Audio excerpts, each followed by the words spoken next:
Well, good morning. It's 5 o'clock. I'm Joan Jones with your top stories. A little bit of rain to greet us this morning, but Channel 4 Stefano DiPietro tells us things will turn around. We're in the 40s this morning, only get back to the 50s this afternoon. There's a little rain left over this morning, but we should dry out later today. Yeah, but it'll be cold tonight, and some of us in the 30s will get some patchy frost as well.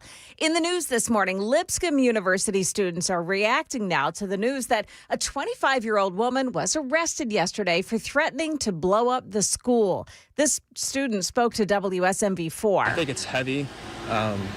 You always hate to hear things like that. I don't know. I feel like the security here is pretty safe, and I feel like if they neutralized it, I think I'm okay. But it's sad for sure to hear that. Carissa Hamlet allegedly made the threat in a Facebook post after the school's principal forced male students that showed up with red ties honoring Charlie Kirk to take them off. Now, that principal was reassigned, and that led to some teachers protesting.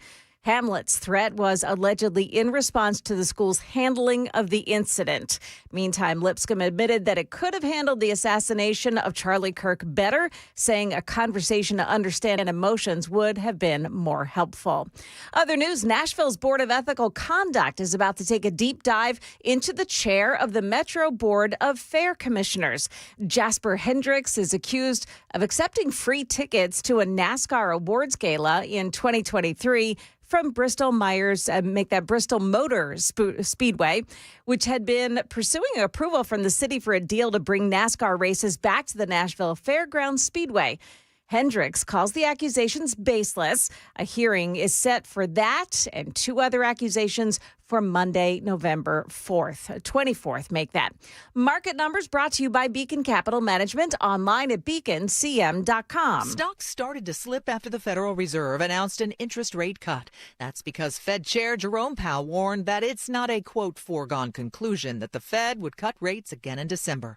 The Dow dipped 73 points. The Nasdaq added 130. The S&P was nearly even. Many traders considered a cut in December as a near certainty, along with potentially more in 2026. The biggest gain in the S&P came from advanced robotics company Teradyne, which surged nearly 22% after reporting stronger profit than anticipated. CEO Greg Smith credits AI-related demand. Chipmaker NVIDIA climbed 3% to become the first company valued at $5 trillion. Fiserv had its worst day since trading started in 1986. The finance tech company plummeted 43% after reporting weaker profit for the latest quarter than expected, in turn slashing forecasts for the year and revamping its board. Michelle Franzen, ABC News. Could be some more losses on the markets today. The stock futures are all in the minus column. That's the latest news. We've got your traffic and weather next. I'm Joan Jones, WTN News.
Well, what a nice start to our day. No problems on the road so far this morning. I don't see any delays coming in from any direction and no accidents to speak of. Traffic every 10 minutes every morning on Super Talk 99.7 WTN.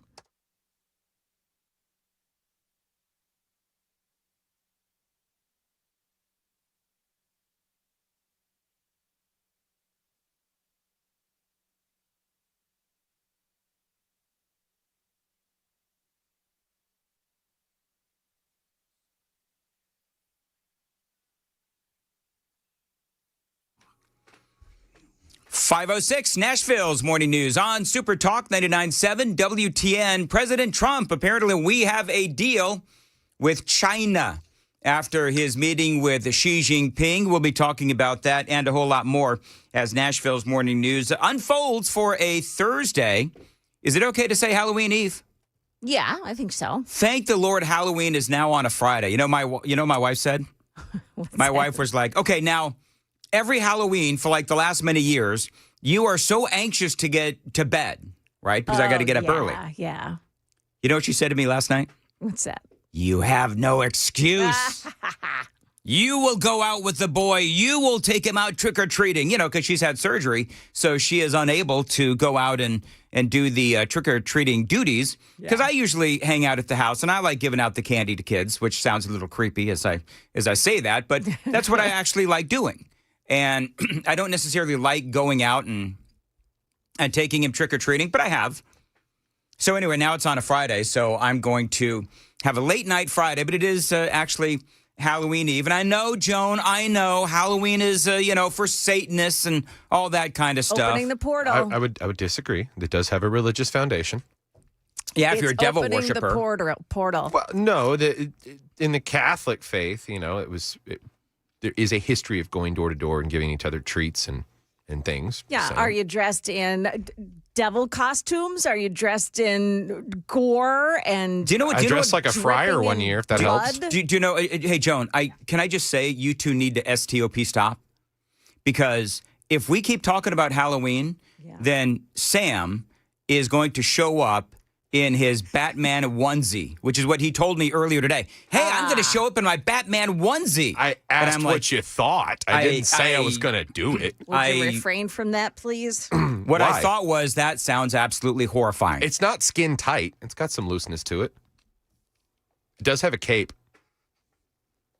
Yeah, that's not creepy at all. No. Not at all. Not in the least. Okay, hey, Joan, watch this. Okay. You know what, Sam? I think you should show up in your Batman onesie tomorrow. I hear that everybody in the building is going to dress up in costumes. You go ahead and you do that, Sam. You don't have to bait me into it. I don't need anyone else to dress up. Listen, I will show up like Bruce Wayne getting ready for bed. Anytime, we can get Sam to put on a cape, it's going to be a good time. There you go. Hey, Says who? Well, it's not me and Joan, actually. Anyway, so, apparently they had actually all the salespeople yesterday. I didn't even know they were doing this.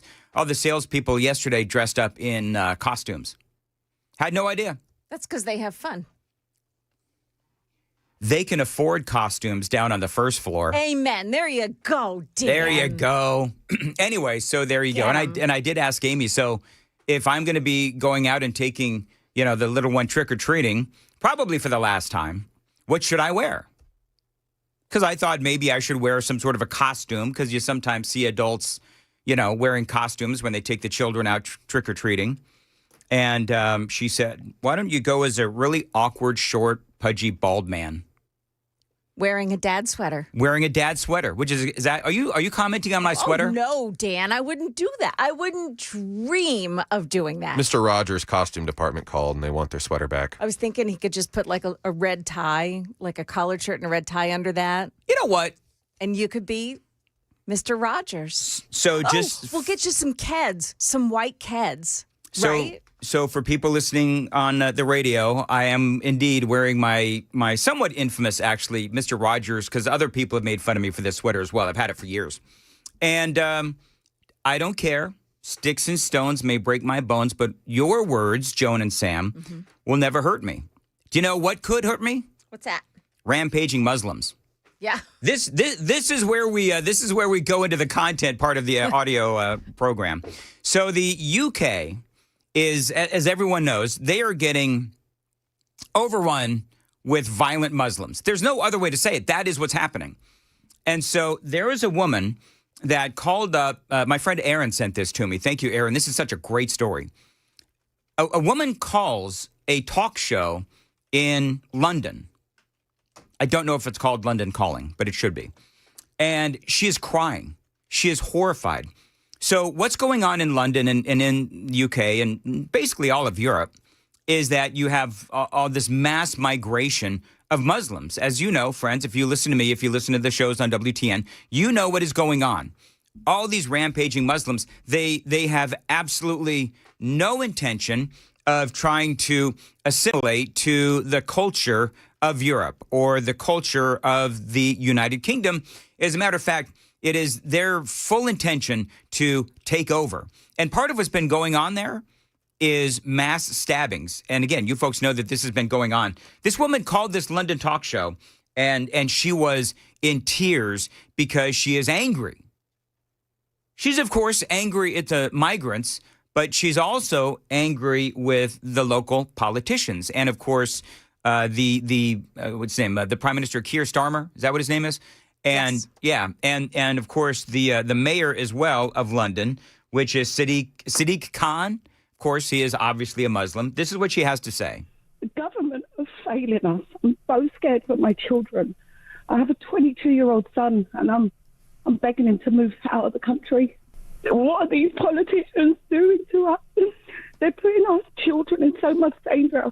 They're putting everyone in danger, and they're not doing nothing to help us. Yeah, I mean, she's horrified. She is terrified. And she's obviously, again, angry with the politicians.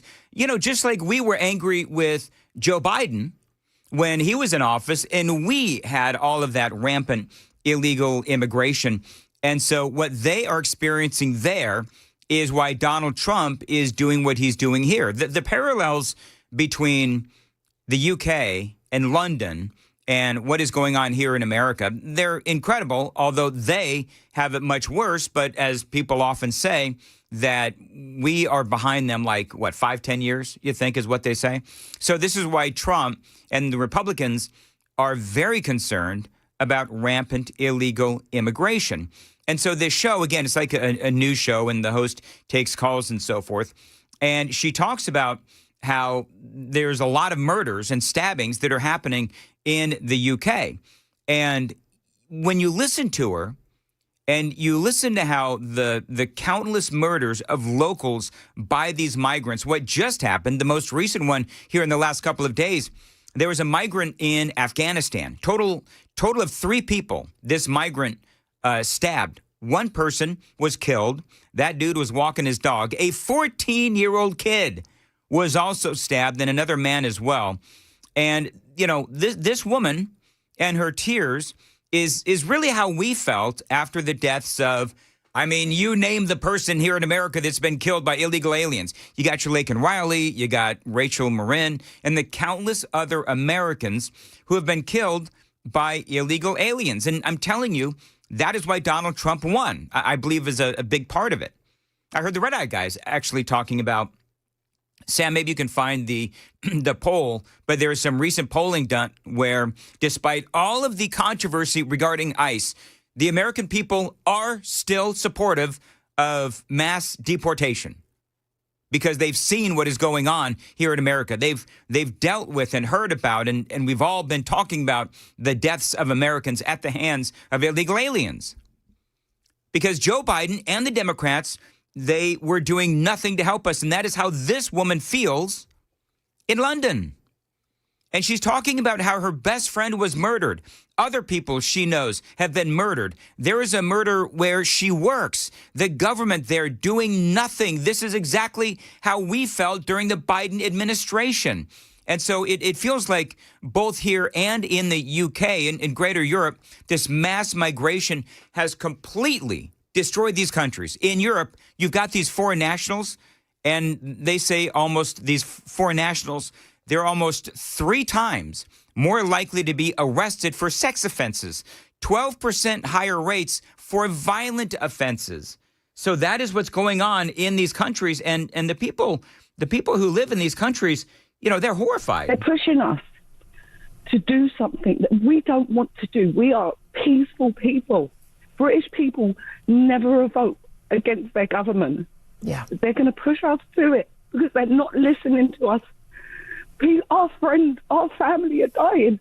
I had a cousin murdered 20 years ago who was stabbed to death, and nothing has changed, Julia. I don't leave the house without a man. You're that worried. Well, everyone I know is getting stabbed. I mean, imagine that. Everyone I know is getting stabbed. It's horrifying. And you know what? I don't mean to be Pollyannish about Donald Trump, but my hope and the American people, it is our hope that this mass deportation does work, because without it, this is our future. It's already here. But he's got to do something about Dearborn, Michigan. I mean, and it's people that are here legally, though. Yeah.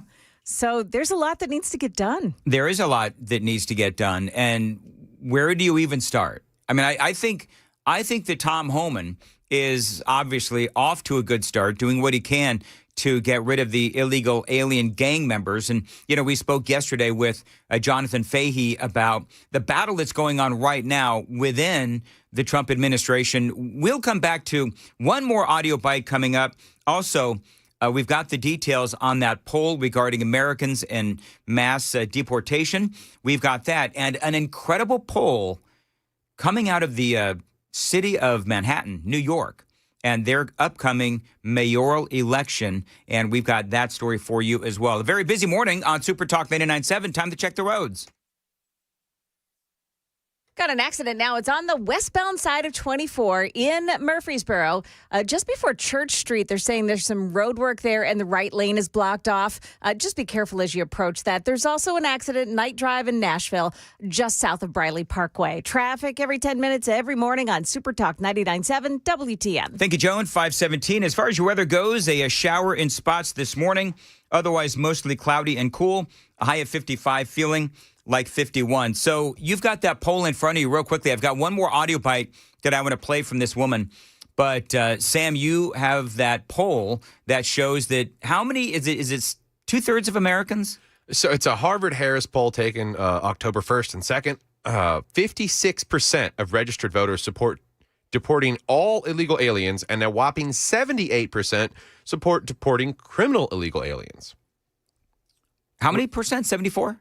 78. 78. Who the heck are those 22%? Exactly. That's the thing that it doesn't. Here's the thing. It doesn't shock me that 78% of the American people want illegal alien gang members to be deported. What shocks me is that there's 22% that want them to stay in our country. That's number one.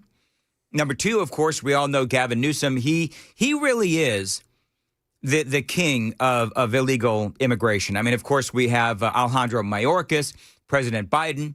But when you look at how you've got these states like California who are magnets for illegal immigration, where they're getting their rent paid if they're afraid of ICE, right? They get medical benefits as well in the state of California.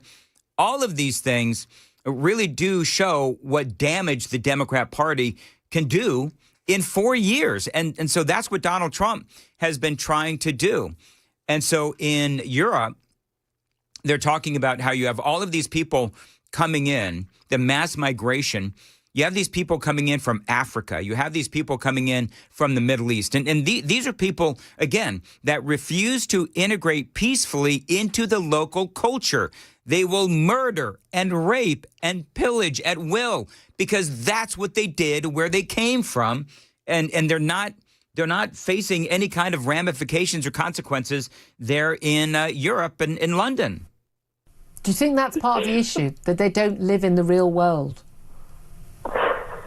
Keir Starmer, if you're listening to this, please do something. I'm petrified. I've never broken the law in my life. I've been a law-abiding citizen. I've been a civil servant. Please do something. It's us that are dying on the streets. You talk about being racist. Yeah, I mean, that is what's happening. People are dying in the streets. And you're talking about, again, the Europe and particularly London, England and the UK, where if you call things like this out, if you call out the migrant invasion, then you are called racist and you can actually be thrown in jail. We've all talked about that for hate speech, for social media posts. And so she's begging Keir Starmer to do something. But amazing parallels between there and here, isn't it? Isn't that crazy? Migrants committing crimes, call it out, you get jailed.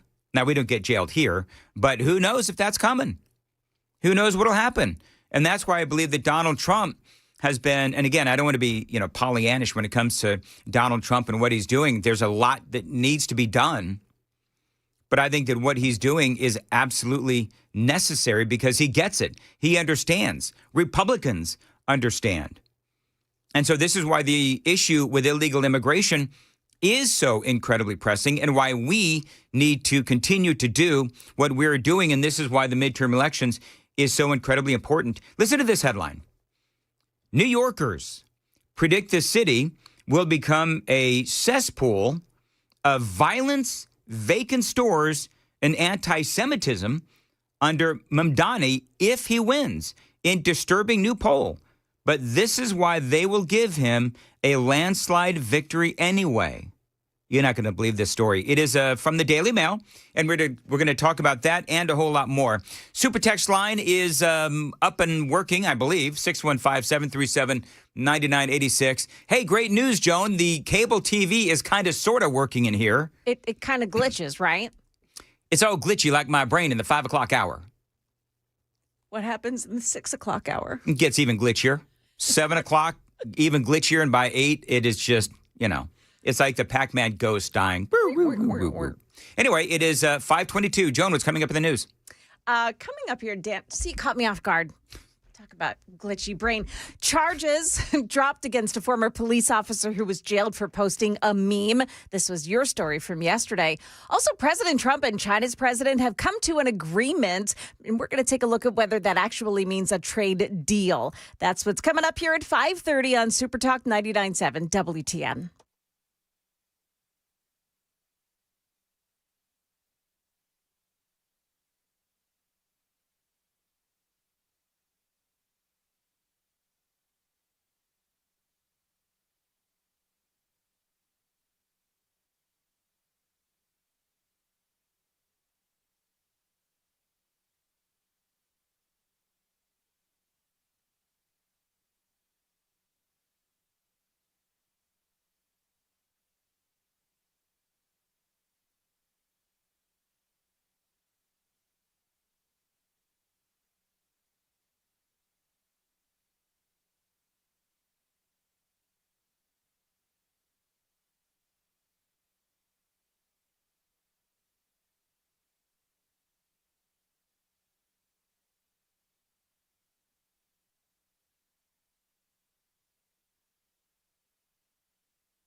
527.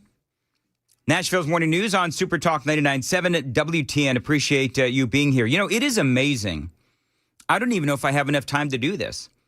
But Zohran Mamdani, and you know what? I know that there's a lot of talk locally, like here in Tennessee on this station, about Zohran Mamdani. And this is a New York mayoral election. So why exactly is it that everybody's talking about this? Well, because number one, New York is obviously, clearly a major city in America, but it also does point to the direction of the Democrat Party. And for a lot of us here on WTN, either listening or talking on WTN, we are conservatives, so we have a natural inclination to be curious about all of this. But they are predicting in New York. They did a poll, and they are thinking that New York is going to go back to the blight and the decay of New York in the 1980s. If this guy is actually voted in as the mayor of New York. According to a startling new poll, many residents of the Big Apple believe their home is about to spiral into a dystopian nightmare of crime and violence, boarded up storefronts, and anti-Semitism if Zohran Mamdani becomes their mayor. Mamdani, and this is like a wide array of people in New York. This is the crazy thing. This is what I don't understand. This is like over 50% of the people. Nope, I don't have time to get into all of it. Coming up, we'll talk about this a little bit, where the vast majority of New Yorkers do believe that this guy will be disaster for the city of New York. You know, high rates of crime, anti-Semitism, businesses leaving, just the whole thing, blight and decay from the 1980s will return. So then how is it possible this guy's going to win?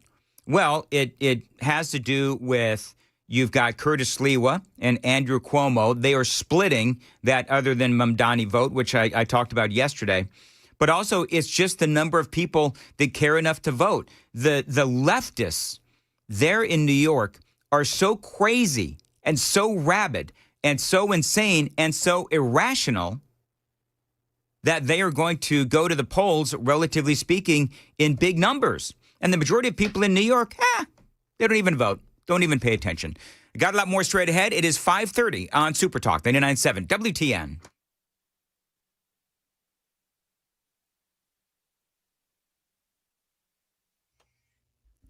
Good morning now, 5:30, and I'm Joan Jones with your top stories. A little on the cold side, a little rainy too, and that means you got to dress for the weather. What to wear as you're getting out the door. You'll want the jacket, the long pants, the long sleeves.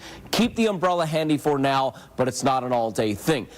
Channel 4 Stefano DiPietro there. So it's going to be very cold overnight as well, he tells us. We'll have more on the weather throughout the morning. In a surprise move, the charges against Larry Bushart have been dropped. Now, Dan brought you the story yesterday. He's the retired police officer who was arrested and jailed for nearly a month over a meme that he posted on Facebook. Upon his return home yesterday, he spoke with News 2's Kelly Milan. Did you ever think you would end up in jail? I mean, you're a retired officer. No, I didn't anticipate, you're a bad person, they're going to come haul you away. No, this caught me off guard. That meme showed an out-of-context comment made by President Trump after a school shooting at Perry High School in Iowa in 2024. Now, he was charged with threatening mass violence. There is a Perry County High School in Linden, Tennessee, as well. Bushart was jailed on a $2 million bond since September 22nd. Word of improving trade relations between the world's two largest economies after months of tension. President Trump saying that he has reached a trade deal with China following his meeting with President Xi Jinping in South Korea overnight. One thing that was notable, the president said that this deal is in place for the next year. So it will require these two leaders to remain in close contact and communication. The president says he plans to travel to China in April and that President Xi could come to the United States sometime soon. That's ABC's Rachel Scott. Now, Fox News reports the president and Xi agreed to begin immediate purchases of U.S. soybeans and other farm goods, and that China would work very hard to block fentanyl from entering the U.S. That is the latest news. We've got traffic up next. I'm Joan Jones, WTN News.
Looks like they've cleaned up that accident on 24 near Church Street, but there is a delay starting already now. The Smyrna area all the way through Laverne heading into Nashville. And just one accident in Nashville itself, night drive south of Briley Parkway. Traffic every 10 minutes every morning on Super Talk 99.7 WTN.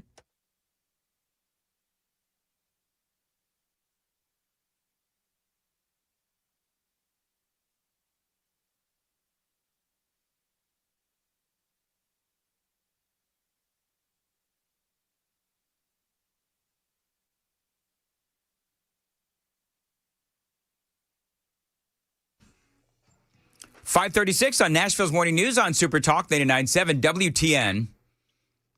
Hey, Joan, can I be a Danny Downer for a second? Okay. So I take slight issue with something in your newscast. Now, I don't take issue with you. Okay.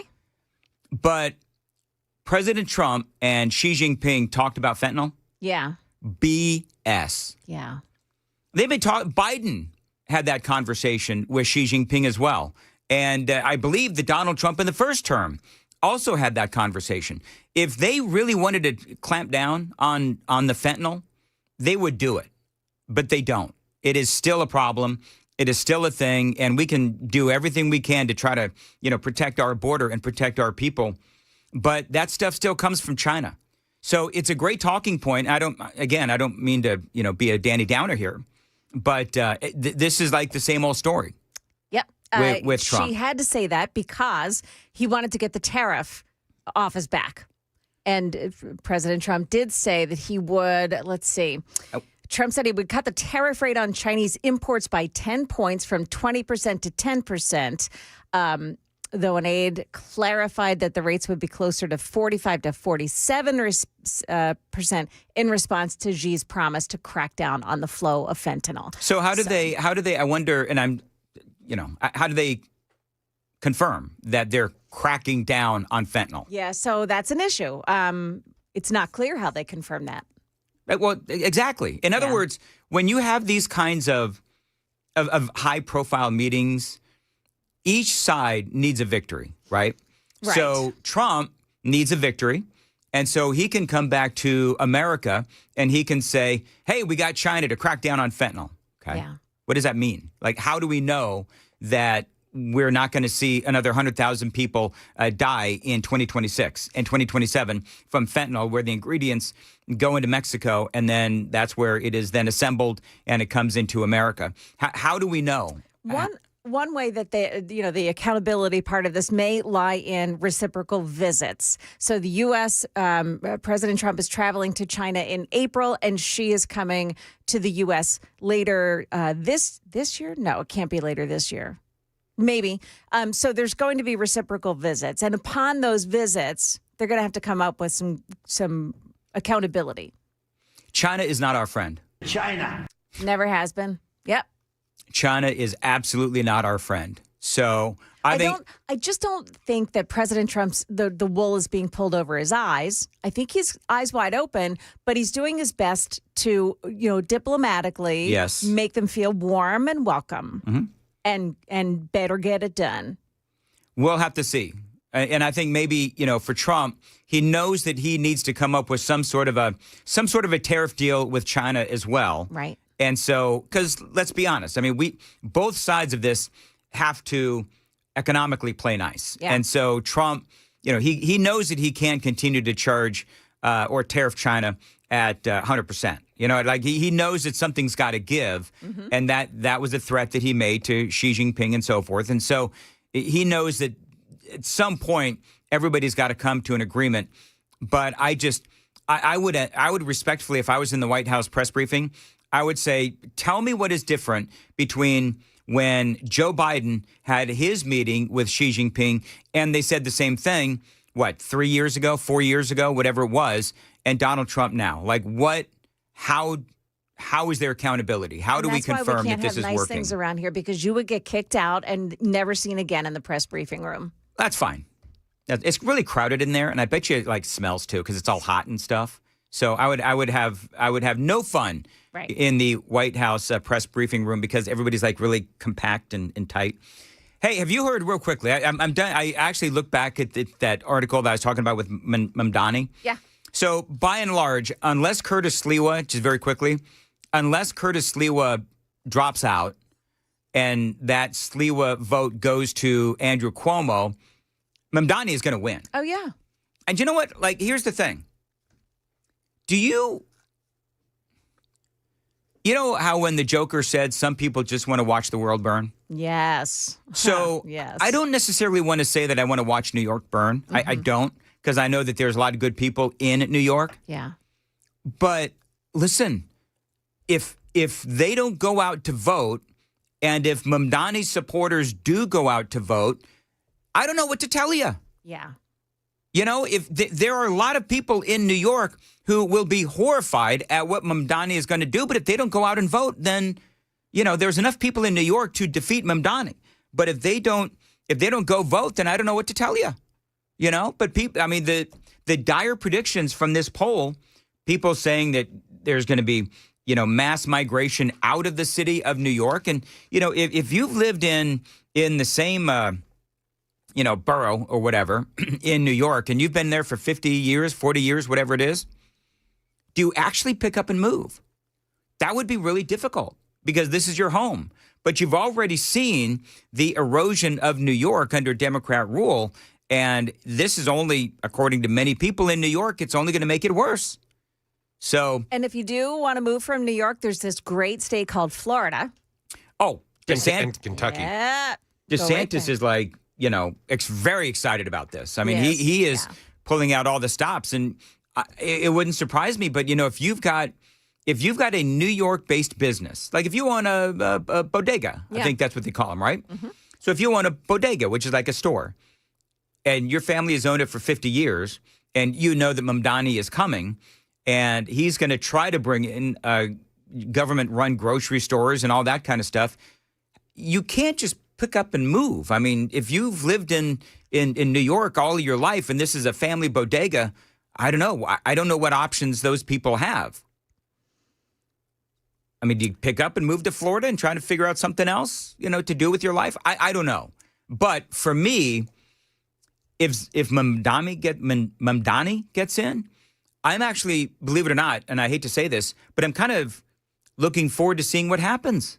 Yeah. I don't want to see New York burn, but I believe that America needs to see what happens under Democrat rule. Oh, yes. That's why I think that if Mamdani gets in, then we just going to sit back, pop the popcorn, and watch it go even further into a hellish abyss. Which doesn't make you the Joker. That was actually Alfred that said that in the movie. Oh, is that Alfred? It makes you the wise old man. Well, I'm old and I'm a man. I'm not so sure about wise. Own it. You hear the latest talking point? I need some video here. You hear the latest talking point from the Democrats? Oh, by the way, what are we doing? Are we doing this on the YouTube chat real quick? So earlier we were talking about how Sam was threatening to wear his Batman onesie to work tomorrow in honor of Halloween. And you and I both, Joan, we were a very agonizing no, please no, because nobody wants to see you in a onesie. No offense. Exactly. No offense, Sam. Yeah, none. But it could even be a Superman or a Robin onesie. But I think Robin onesie would probably be short. I think we've all just got to, stop the brakes at onesie, But we've offered it up to the YouTube chat. Did we do a YouTube chat poll? I did. I said, should Sam wear a costume into work tomorrow? I'll give 3 options. Yes, something cool. No, you're too old. And Batman onesie. Okay, so what are people saying? I just voted. Give it a second before you give the results. What did you vote? Did you say? I vote no, you're too old. Yes, something cool is trending at 47%. No, you're too old at 13%. And Batman onesies in second place at 40%. Okay, but then we got to define, okay, what is something cool? Because I don't know what something cool would be. I mean, listen, I'm wearing my Mr. Rogers sweater today. Mm-hmm. And I came to work today, honest to goodness, I came to work thinking that I was rocking it. You are. But looking like Mr. Rogers? But you need the collared shirt and the tie. Here's what we need. Out. If you're on the Super Text line, send in something that you would deem as cool for Sam to wear for Halloween. Because I don't. I Take mean, the weather into account, please. See, JT2 says the same thing that I believe. All adult costumes creep me out. Too many weirdos out there. Well, Jay, it's not like I'm going to wear a nurse's outfit. I wouldn't. Suddenly, I want people to vote that Sam needs to wear a nurse's outfit, complete with the leggings. You don't want to see that. You know, maybe I could go as Chuck Schumer. So, did you hear the new Bring a spatula and some uncooked hamburgers. with a piece of cheese on Cheese it? on top, yeah. Oh, that is so funny. Yeah. So the new phrase that pays for the Democrats. Yeah. Weaponizing hunger. So Trump is weaponizing hunger. He's turning millions of children and seniors and veterans into political pawns. He's choosing politics over people, cruelty over compassion. You know what's so weird is like knowing the story as we do, that it's the Democrats that have shut this thing down. It is very outraging. Do you know what I mean? It's outrageous. I don't know if outraging is actually like a term, but you can become outraged if you know the actual story that it's these dumb Democrats that have shut it down. And let's be clear about this. They've been on a crusade. The Republicans have been on a crusade against SNAP all year. They slashed it by $200 billion this summer to pay for their tax cuts for billionaires. There you go, Chuck. Good job. So that is Chuck Schumer.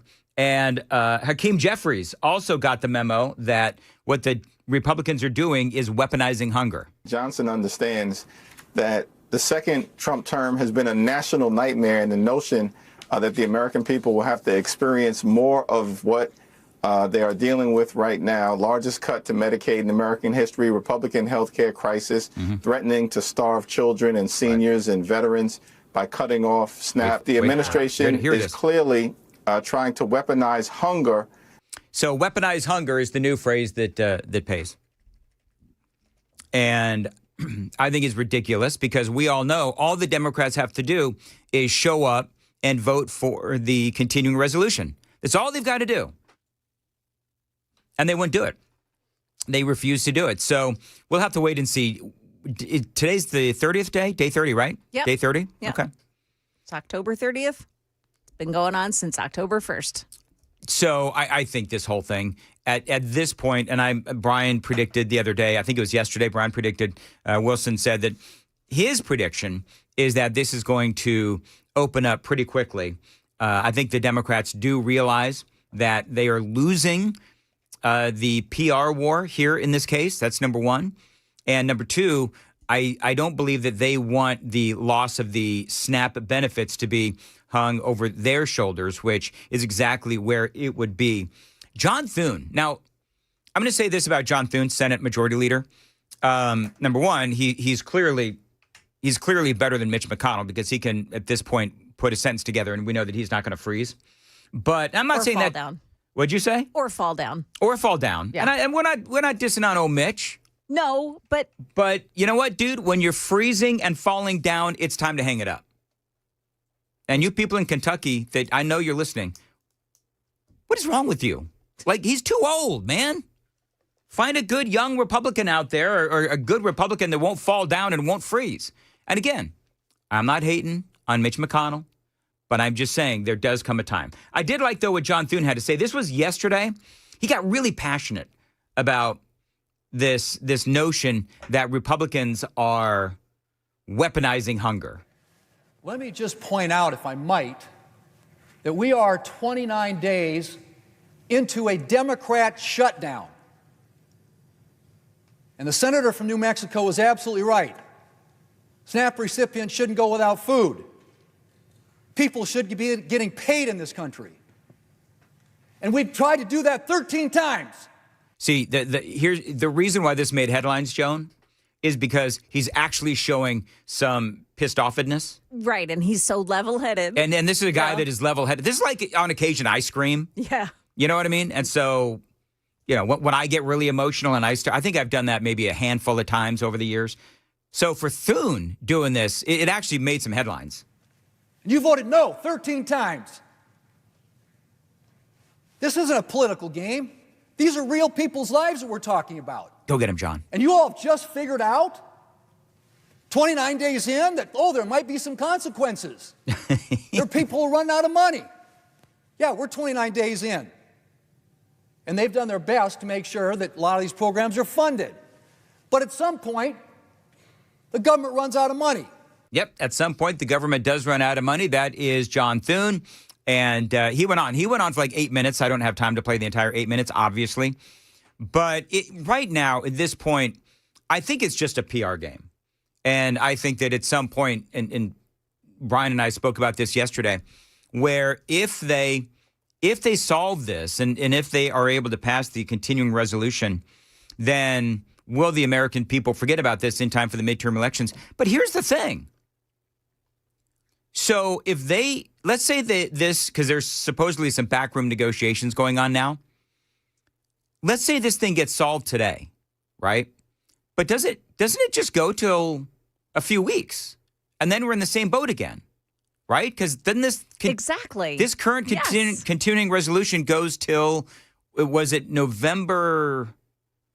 It's not, I think November 20th, I think it is. It's 21st. 21st, all right. 21st, yep. So this goes to November 21st, and then we're going to be doing this again. Yeah. Just in time for the holidays. The hope is, that they've worked enough on what they were supposed to be doing to get an actual budget together. Right. That when they come back from this, this cliff that they've been on, that they'll be ready to vote on an actual budget. But that the argument's going to start all over again. Yeah. Because the new budget's not going to contain the things that the Democrats want reinstated from the big, beautiful bill. No, you're right. And ultimately, one of the big questions is going to be, number one, from a political standpoint, what's going to happen with the Democrats' midterm elections and how big of a deal will this be to those people that are going to be voting in the midterm elections, but also where the voters are and the independents. And we talked yesterday about how the independents are clearly, if you listen to Harry Enton and CNN, the independents are thinking that this is the Democrats' fault. And the GOP are the ones that are trying to fix this. And so if you believe Harry Enton, if you believe CNN, this is why the Republicans are like, we'll see what happens. And I guess we will have to see what happens. 615-737-9986, 615-737-WWTN. Where are we at on the polling in the YouTube chat, Sam, real quick? So we said, should Sam wear his Batman onesie to work tomorrow? Well, in general, a costume. Batman onesie has leapfrogged into the lead at 42%. Do you know why I think that is, Joan? They're trolling him. Yes. Yes. They're trolling Sam. That's exactly what's happening. They're trolling you. Sam. Go for it. Hey, man, I don't care. It's comfy. It's fleece lined. Okay, so it's a very personal problem for me. Because I sit behind Sam and I can see him through the glass. Yes. Right? You got a problem with a yellow cape? Well, can I ask this question? That's going to be really awkward. We have to do it before the 6th. So what kind of pants are they? It's a onesie. A onesie works. Are they like tight? No, this is not a form-fitting piece of clothing. Okay. And if it was, good for you. Because Batman wore tighties, right? Yeah, but this is bedtime clothing. Batman bedtime clothing. Not bedroom clothing, but bedtime clothing. Got it. Okay. Hey, Joan. Yeah. Is this bit getting creepier as we go along? Yeah. Is it just me? Okay. I want to make sure. Okay, good. Yeah. All right. Well, then coming up, we got kids in cars, and I don't want to give any kids nightmares. So, what we need to do is maybe drop this. However, we can keep it on the YouTube poll. You go right on ahead. It is 5:55. Joan, what's coming up? Yeah, coming up here, we'll take a look at what's happening in Jamaica this morning after Hurricane Melissa went through. Crazy, crazy, crazy. It was a Category 5 when it hit that island, man. Things are a mess there. We'll take a look at 6 o'clock on Super Talk 99.7 WTN.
Good morning. It is 6 o'clock, and I'm Joan Jones with your top stories. Got an update on the path of destruction left by Hurricane Melissa.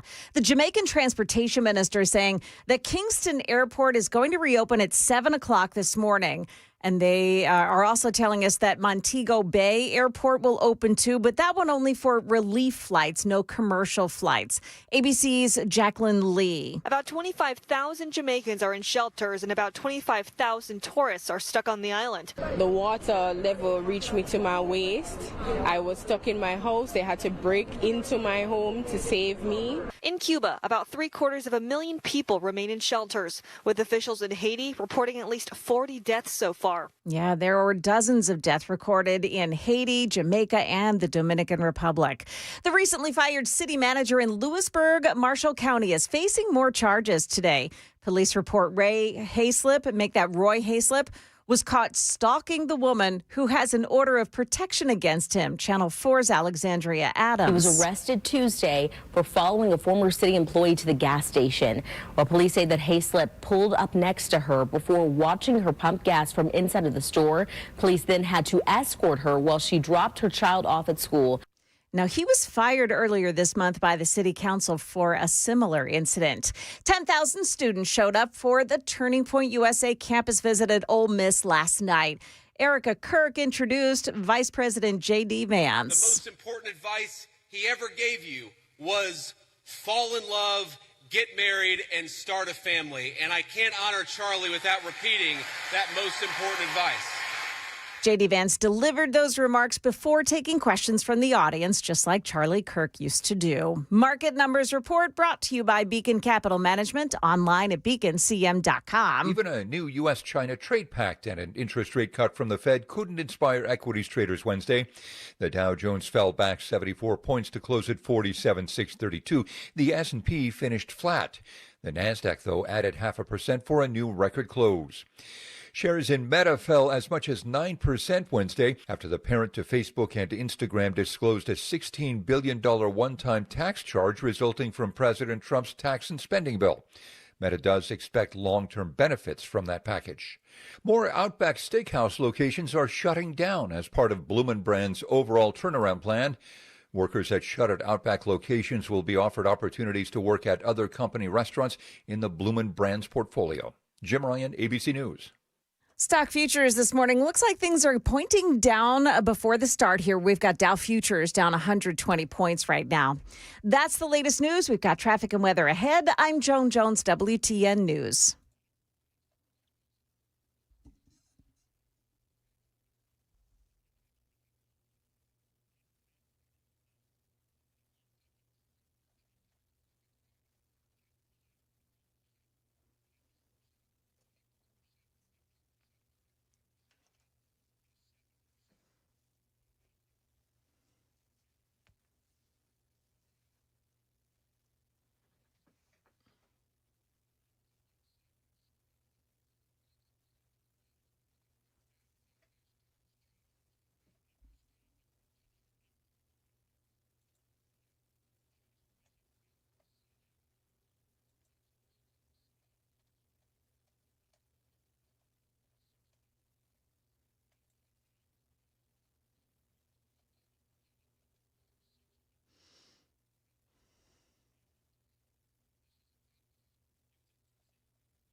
Got a crash. It's on 24, the eastbound side before I-65 north, and the left lane is blocked off by it. We're being told that's a car off the road and into the ditch this morning. Big delay behind that one. Looks like 24 slowing down in the Laverne area, actually the Smyrna area. It begins to slow down this morning. And 40, no delay so far as you're making your way in. Traffic every 10 minutes every morning on Super Talk 99.7 WTN.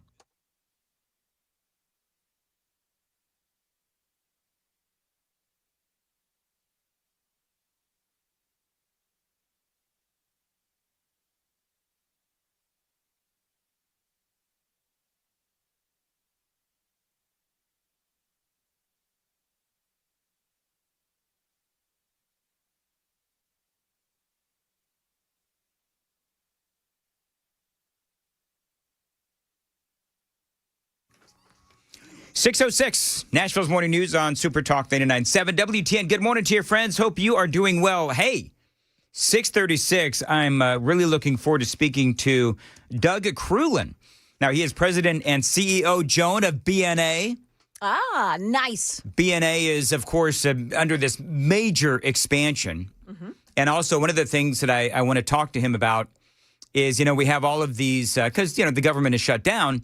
So you have the air traffic controllers. I think they had a big problem at Newark Airport yesterday with the air traffic controllers. You had massive flight delays. And so I'm going to talk to the president and CEO of BNA, again, Doug Crulin. He's been on the program before about a number of things. Number one is the air traffic controllers.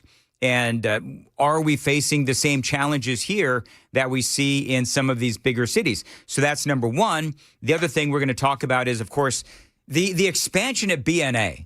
Like, didn't they just say now that there's going to be, BNA is going to double in size? Yes. This is a new terminal with five concourses. Yeah, it's crazy. Yeah. And almost every single year we see BNA flying nonstop to, nations all across the world. And so this is a great thing, obviously, for Nashville. I didn't realize there was so much room out by the airport, but apparently there is. And they're just going to keep building and keep building. I think one of the first things that I'm going to ask them is, when will BNA no longer be expanding? You know what I mean? Yeah. Because I've been here for like almost 12 years. It's always expanding. Yeah. So I don't know when BNA is going to be done. Well, and I don't know if it should be done at some point. But. Right. Isn't the answer to that when Nashville stops expanding? I mean, Nashville just keeps growing and growing and pushing out into the suburbs further. And yeah, it sure does. Many more people to accommodate. And any New Yorkers that might consider fleeing if Mamdani is elected, there's this beautiful state north of us called Kentucky. Sure. Or they go to Alabama. Or Mississippi. If they want to do that kind of stuff, man, they can knock themselves out. Anyway, all right, it is 6:09. Anyway, that conversation is coming up at 6:36. 7:36, by the way, Congressman John Rose is going to be joining us as well, and we'll be talking about, among other things, the shutdown and his run for governor and all that kind of stuff. So there is a lot to talk about. And again, appreciate you being here on Nashville's Morning News on Super Talk 99.7 WTN. It's been a big weekend, or week, I should say. It's been a big week for ICE. Now, we spoke to Jonathan Fahey yesterday talking about everything that's been going on. I need some video here, Sam, if I could. ICE has been obviously under a lot of pressure. And as a matter of fact, didn't you tell me, Sam, during the break, you told me that ICE is now seeing, did you say what percentage of an increase in threats to ICE agents? According to DHS, in that press release that featured the poll showing support from voters when it comes to these deportations, they claim ICE alone is facing a 1,000% increase in assaults and violence. A 1,000% increase. So in Chicago, you had a massive ICE raid, and it's a place called La Velita, a Southwest Side neighborhood, again, in Chicago. This is one of the biggest Mexican-American communities in the Midwest. And so you had ICE agents, and if you're watching on YouTube, if you're watching on Super Talk TV, you can see some of the video of what happened to these guys, these ICE agents, these men and women of ICE. So they were, and we've seen this before, they were pinned in by a bunch of locals there in La Velita, Look up, what does that mean in English, Sam, if you could? They were pinned in by a bunch of locals and some gang members as well. ICE was. And these guys, these gang members, they had weapons, high-powered weapons. And these ICE agents, they were blocked in by hundreds of these locals. And there's a guy on the roof pointing something at them as well. And so ICE ended up, to get out of this, because they're calling for backup and the whole thing, they ended up releasing some tear gas, and everybody starts freaking out because there is in Chicago, this is so insane, a temporary restraining order that does not allow tear gas to be released unless the ICE agents face an imminent threat or they give 2 prior warnings. Now, first of all, I don't believe that ICE would use tear gas unless it was an imminent threat. But the point is that they're making it harder and harder for ICE to do their jobs. And of course, again, this is in Chicago. But if you're watching on Super Talk TV, you'll see that ICE is pinned in. They're surrounded. And everybody's got their phones out, right? Everybody's got their phones out. They're yelling. They're screaming. You know, all of these things. You got Mexican flags everywhere. It's all the usual BS that we see. So ICE releases tear gas because they did feel threatened. And there was this, clearly, in my opinion, an imminent threat. They had given 2 prior warnings. They got all these people that are in their face and so forth. So, of course, Gregory Bavino, and if you don't know who Bavino is, he is the head of this particular mission, right, in Chicago. And he is being accused of violating the restraining order that does not allow ICE to use tear gas unless agents face an imminent threat or they're given 2 prior warnings. So he hauls in, I love this, Bovino hauls in the tape that if you're watching on YouTube TV, Super Talk TV, you can see they bring in drone footage. They bring in these people making threats against the ICE agents and so forth. And so I love that he does bring in the receipts. And also don't forget, when all of this starts going down, you do have the drone footage of the ICE van being boxed in. You've got the people swarming the vehicles. You've got these ICE agents. They're pretty much surrounded. It is absolute chaos. You can hear the screaming, the confusion, and, of course, the verbal abuse. Somebody throws some kind of liquid on the officers, and I don't know what the liquid is, but you can also see rocks being thrown. Everyone, as I said, has their phones out. And it does seem to me that ICE was more than justified in doing what they had to do with the tear gas. Also caught on camera, by the way, spray painting the Latin Kings logo on an ICE vehicle. Now, if you don't know, the Latin Kings, they are the ones that have a hit out on Gregory Bavino. I think it's like, it was $12,000. I don't know if that has now increased or not. But they also caught, again, guys on camera slashing the tires of ICE vehicles. And then rioters shot at agents with commercial artillery shell fireworks, they say. DHS saying this in a post. A Border Patrol transport van carrying illegal aliens attempted to get to the safety of the perimeter and then was attacked. And so here's the point. In the 5 o'clock hour, we were talking about a new poll that shows that the vast majority of Americans still believe that mass deportation is a good thing. Gregory Bavino was on Fox News, and he was talking about what's next for the city of Chicago and the mass deportation efforts within the Trump administration. It is great audio, and he's responding to the ICE vans being blocked in, the ICE vans being vandalized by the Latin Kings. You've also got, again, the tires being slashed and the ramifications for Chicago and America, generally speaking. So we're going to talk about that straight ahead. It is 6:15. Time to check the roads on WTN.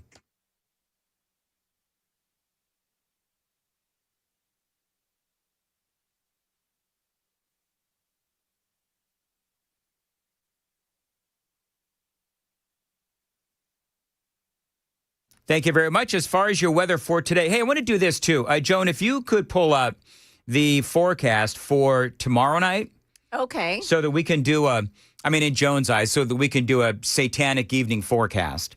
Oh, yeah. Joan Jones, killer of all fun. But I would like to do the Halloween forecast because that's what everybody wants to know. Joan, you should dress as an assassin tomorrow since you murder all the fun.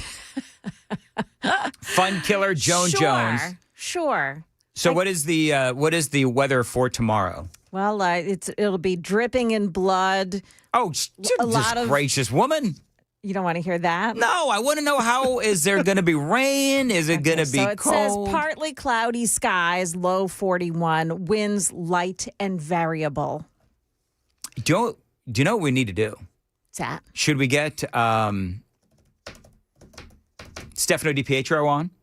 Oh, Because you know what? Okay, here's what we do. Yeah? Just very quickly. Because, Stefano is always telling us what to wear. Yes. Maybe we should ask Stefano what Sam should wear tomorrow at work. Because if you missed it earlier, Sam is threatening all of us with wearing a onesie. I'm not threatening you. The YouTube chat is. A Batman onesie to work tomorrow. Mm-hmm. And so maybe we should ask Stefano DiPietro, since you're telling everyone what to wear, what should Sam wear? Should he? Yes or no? We'll make it easy because I don't think Stefano really knows what to do when we've got him on. I know. You know what I mean? Like, what do these people want from me? That's exactly right, man. Yeah. It's like, Let's get him on anyway. His head's in the clouds. I also want to ask him, you told me to wear long pants the other day. You didn't tell me if I should wear corduroy or denim. Stefano, I need you to be more specific. And is that Levi's or Wranglers if it's denim? Do you really dare me, Joan? I dare you. I triple dog dare you. Oh, you don't do that to me. I'll absolutely do it. Do you think should we? I also dare you to eat candy corn tomorrow. Tell him 8 o'clock. See if he'll come on at 8:05. And we'll talk about the Halloween forecast.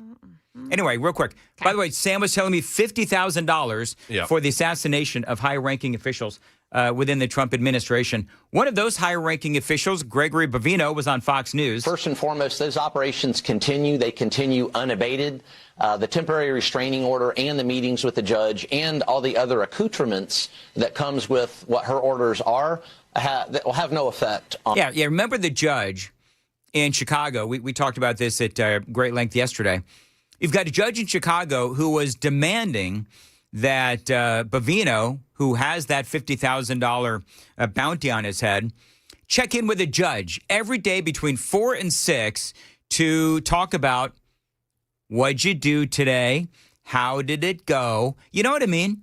And Bovino was like, this is absolutely ridiculous. Now, the update to that story from this morning is that another judge in a higher court has said, no, we're not doing this. You don't have to show up every day and tell the local judge, a Barack Obama appointee, of course, what you did that day. And so, no, you don't have to do that. Bovino obviously very excited about this. But, he was talking about the challenges that ICE is facing in the midst of all of these threats that they've been facing about really being shackled and not being allowed to do their jobs by these darn judges. On Operation Midway Blitz, the Border Patrol, ICE, and those allied law enforcement teams are legal, ethical, and moral, and we always have been. So we've never been in violation of any TRO, any law or regulation. We're going to go out there and we're going to accomplish the mission. We're closing in on 3,000 apprehensions as we speak. We're going to speed those apprehensions up, and now we're even going to go harder. Now, Harris, we go harder now, and I'm not worried about it at all. I love, and here's my favorite part of the interview, when he does tell Harris Faulkner, you know what? If that's what these judges are going to do, and if that's what the liberals are going to do, and if that's what these illegal alien gang members are going to do when we come into, their neighborhoods to find the gangbanger illegal aliens, we are going to go even harder. I think you need a special mentality. I'd love to talk to an ICE agent. Does anybody know an ICE agent? Because I love how he talks about going in harder. Because you need that mentality of, okay, you're going to FA, then you're going to FO, right? FAFO. You're going to mess with us? We're going to mess with you harder. I love, love, love that attitude from Bovino. And I think that's where that mentality of an ICE agent comes from. You've got all of these people screaming, just daring ICE, right? Daring ICE to go back in, and ICE will. And they've got the video evidence to back up their justifications for their actions. I love that. ICE raids continue in Los Angeles. They actually, again, in Los Angeles, caught a guy hurling rocks there as well. And in Chicago, according to Bavino, it's going to continue. The ICE raids are going to continue.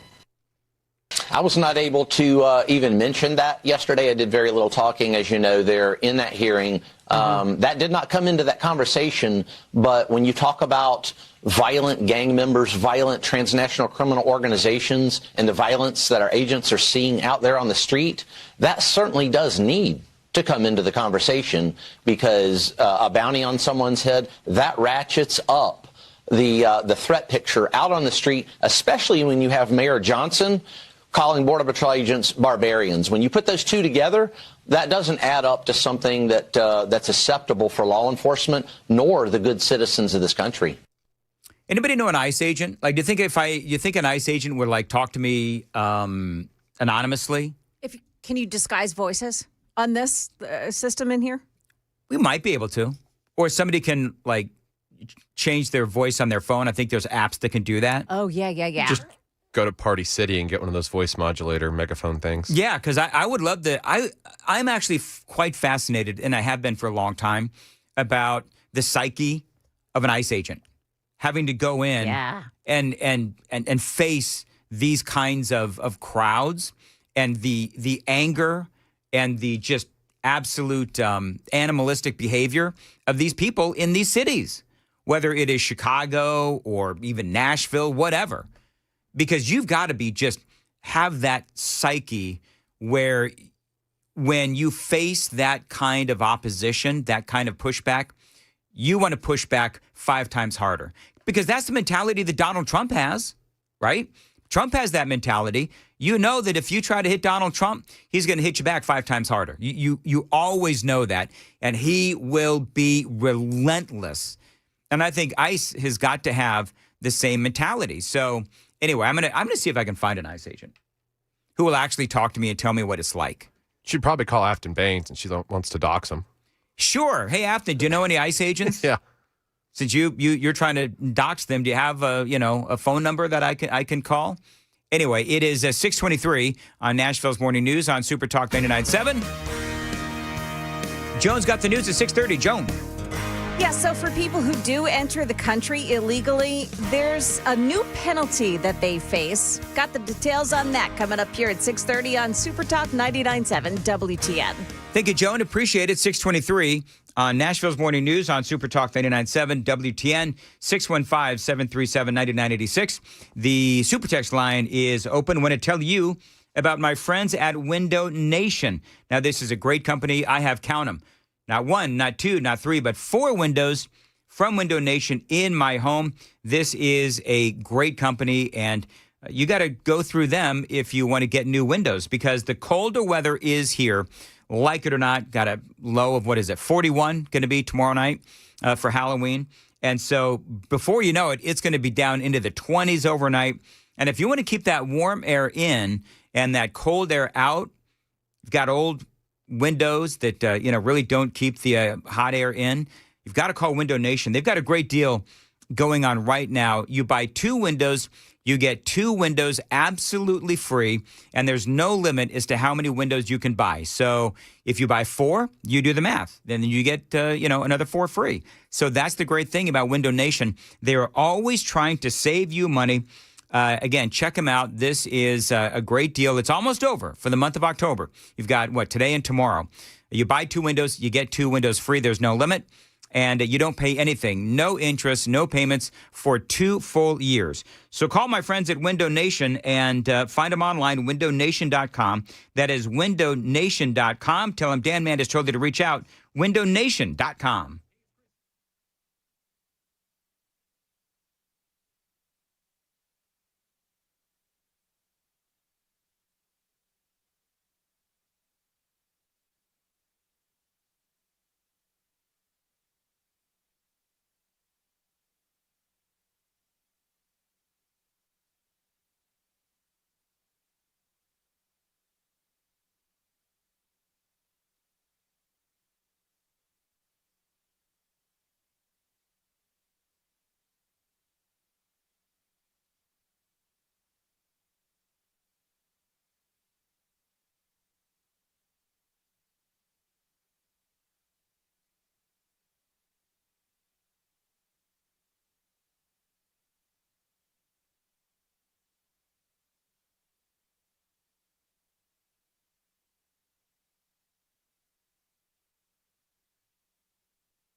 Good morning. It is 6:30, and I'm Joan Jones with your top stories. A huge water main break near the Wedgwood, Houston community south of downtown Nashville yesterday.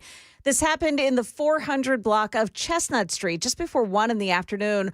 Now, crews did manage to stop the overflow, but it's still closed off in that area. WSMV4's Joylyn Bukovac reporting from there this morning. Crews say even though they stopped the leak yesterday afternoon and the water has receded, this area is still a very active repair zone and traffic is being detoured around that closure. So drivers should instead use Wedgwood or Lafayette Street. Those are the other two main streets that will take you around this closure. Metro Water isn't saying how long those repairs will take. Deportation apparently isn't the only potential penalty facing people who enter the U.S. illegally. ABC's Jim Ryan says the Department of Homeland Security has added a new financial penalty. DHS has begun issuing $5,000 fines to undocumented immigrants as young as 14 for entering the country between Border Patrol checkpoints. Supporters say the penalty is meant to discourage human smuggling, but the attorney for a teenager apprehended at the U.S.-Canadian border and held by federal officials in Michigan says it's meant to instill fear. The previous penalty was between $5 and $200, make that $50 and $250. Well, maybe you saw this viral video of a guy who was flipping a Turning Point USA table at Illinois State University. Jesus did it, so you know I got to do it, right? I saw that. Yeah. That made me mad. Yeah, listen. You guys have a great day, he said as he walked off. Well, his name is Derek Lopez. He's 27 years old, and he was actually working at Illinois State University. He got fired from his job after that incident went viral. Now he's been arrested in a joint operation by the FBI and the Secret Service for making online threats against President Trump. FBI Director Kash Patel describing the alleged threats as heinous. That is the latest news. Oh, yeah, no. You know what? I'm sure that George Soros will bail him out. I bet he will. I bet he will. That's the latest news. We've got traffic and weather ahead. I'm Joan Jones, WTN News. Thank you, Joan. 632. Dan Mandis here with a great way to increase the value of your home. How about a big old bathroom update from my friends at Zentex? Now, you can upgrade with Zentex, a great company that has a great deal just for listeners to my show. How about converting your bathtub into a walk-in shower? Now, they can do that. And for listeners to my show, you can get $999 off or 0% interest for 2 years. That's right. Almost $1,000 off or 0% interest for 2 years, whichever works best for you. They just want to help you save money at Zentex and upgrade your bathroom and your home. Now, Zentex has won awards for ethics from the Better Business Bureau, and last year, they were voted one of the best places to work in the construction industry. And happy employees mean great customer service. Now, remember that great deal? You can get $999 off or 0% interest for 2 years, courtesy of Zentex, whatever works best for you. By the way, you mentioned WTN. You get a free Kohler toilet with your purchase. That's right. Find them online at Zintex, Zentex.com, Zintex, Zentex.com.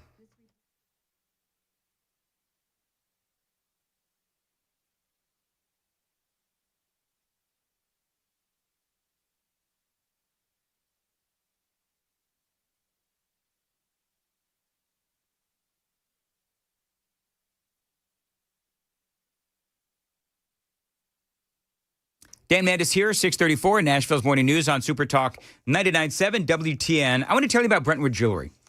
Now, they've got an incredible opportunity for you to get some amazing watches and try some fine whiskey as well. That's right. Now, this coming Monday, November 3rd, from 4 to 7 at Brentwood Jewelry, they've got their most stunning timepieces to check out. Now, if you're into watches, you know the names Bremont, Rolex, Omega, to name just a few. You can elevate your collection and indulge your senses. It's their Whiskey and Watches event this coming Monday, Whiskey and Watches. Again, this Monday, 4 to 7 p.m. at Brentwood Jewelry. Now, I've bought 2 watches from Brentwood Jewelry. They are both stunning. I love them. As a matter of fact, Brentwood Jewelry is the official jewelry store of my house. Check them out today, 7012 Church Street East, located in the heart of Brentwood. And don't forget their premier event this coming Monday. It is coming up, Whiskey and Watches. the best in whiskey and watches, all waiting for you at Brentwood Jewelry. Find details at their website, BrentwoodJewelry.com, and tell them Dan Mandis told you to reach out. Brentwood Jewelry, exceptional style, exceptional deals, BrentwoodJewelry.com.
Couple of problems now. We've got a crash in Whites Creek on 24, the eastbound side, past Old Hickory Boulevard North. Also 24 eastbound. This is in East Bank at Shelby Avenue, exit 49.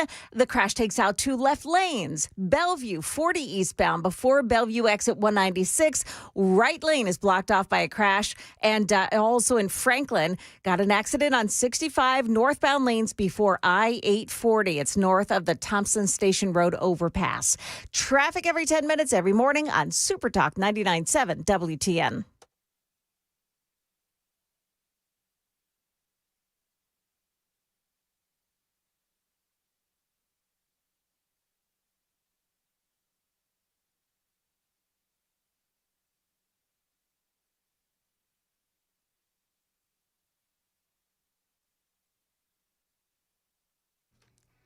.637, Nashville's Morning News on Super Talk 99.7 WTN. I think the one commonality we all have, I don't know, Joan, you tell me, is the one commonality we all have is that we hate flying? Like, I will admit, I hate flying. Yeah, I'm not a big fan. I'll do it, and I do it, not frequently, but I do it pretty often. I have lived all over the country. Yeah. Because I can't keep a job in radio. And who can? And so, I mean, I've been through LaGuardia, I've been through LAX, I've been through that horrific airport in Denver, which is like way out in the boonies. I've been through almost every airport imaginable. I will tell you, friends, from personal experience that BNA is one of the best airports in the country. And Doug Kruland is joining us. Of course, Doug has been on the show before, president and CEO of BNA. Doug, how are you? I'm doing great. I was getting worried with your run up there. No, listen, BNA makes flying easy, and I've been here for a long time now, so I've actually seen the growth of BNA. But can I ask a question real quick, though? So how does one become president and CEO of an airport? Because I find airports fascinating, actually. Well, I actually got very lucky. I spent 27 years in the United States Air Force as a pilot. And when I got out, I wanted to stay around aviation, and Huntsville, Alabama gave me a chance. And I worked there for a few years, and then I moved up here to Nashville in 2012, and over time got the right credentials that I needed, and the Board of Commissioners gave me a shot in 2017. So it's been a great ride. So 27 years with the Air Force. So you ever, think you might want to jump into a plane and take off? Could you do that these days? I could do it, but you might get arrested. Yeah, I might. That would be a problem. But I like being home every night, so I think I'm happier where I'm at right now. All right, so let's talk about, in all seriousness, the shutdown, the impact of the federal shutdown on air traffic controllers. The other day, I think it was yesterday, Newark Airport had big problems with the air traffic controllers. A couple of things are happening. Number one is that because they are no longer getting paid as the shutdown continues, they're actually now calling in sick. And has that impacted BNA at all? Maybe a little bit. We have 3 federal agencies that are impacted by this shutdown. The FAA, which controls our tower, Transportation Security Administration, which controls our checkpoint, and then Customs Border Protection, which welcomes our international visitors when they come in. So all of them are currently not being paid, but they at BNA, they have been doing a great job of showing up and doing their job. And, we've set all-time records in October for passengers, and they've been going through this stress right now. So very thankful for their dedication and professionalism. Now, those air traffic controllers, and I'm fascinated by airports and also air traffic controllers, do they eventually get paid once the government opens? So what benefit is to them to call in sick? And if they do start calling in sick, if they just, this goes on for a while and they get, really frustrated, they start calling in sick, what's the backup plan? Because you and I both know there's a shortage of air traffic controllers. Sure. I hope that they, get paid once federal government opens back up. But, I can imagine it's also very stressful.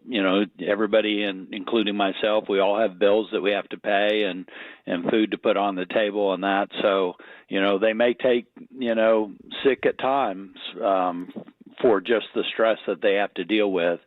One of the things, we had one challenge, I think it was October 17th for a little bit, but normally we do 50 airplanes an hour coming in and out of here, about 20 hours a day.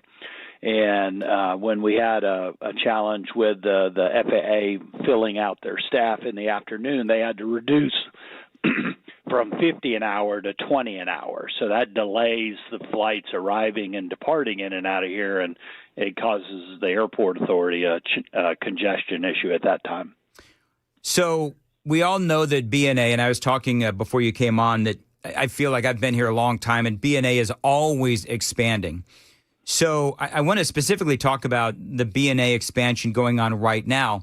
But do you foresee a time when BNA will not be expanding, when you're going to sit back and say, all right, we're done? Well, that would be nice. But when I took over in 2017, one of the things the Board of Commissioners wanted was better long-range planning and try to get ahead of it. So we're about ahead of the curve now.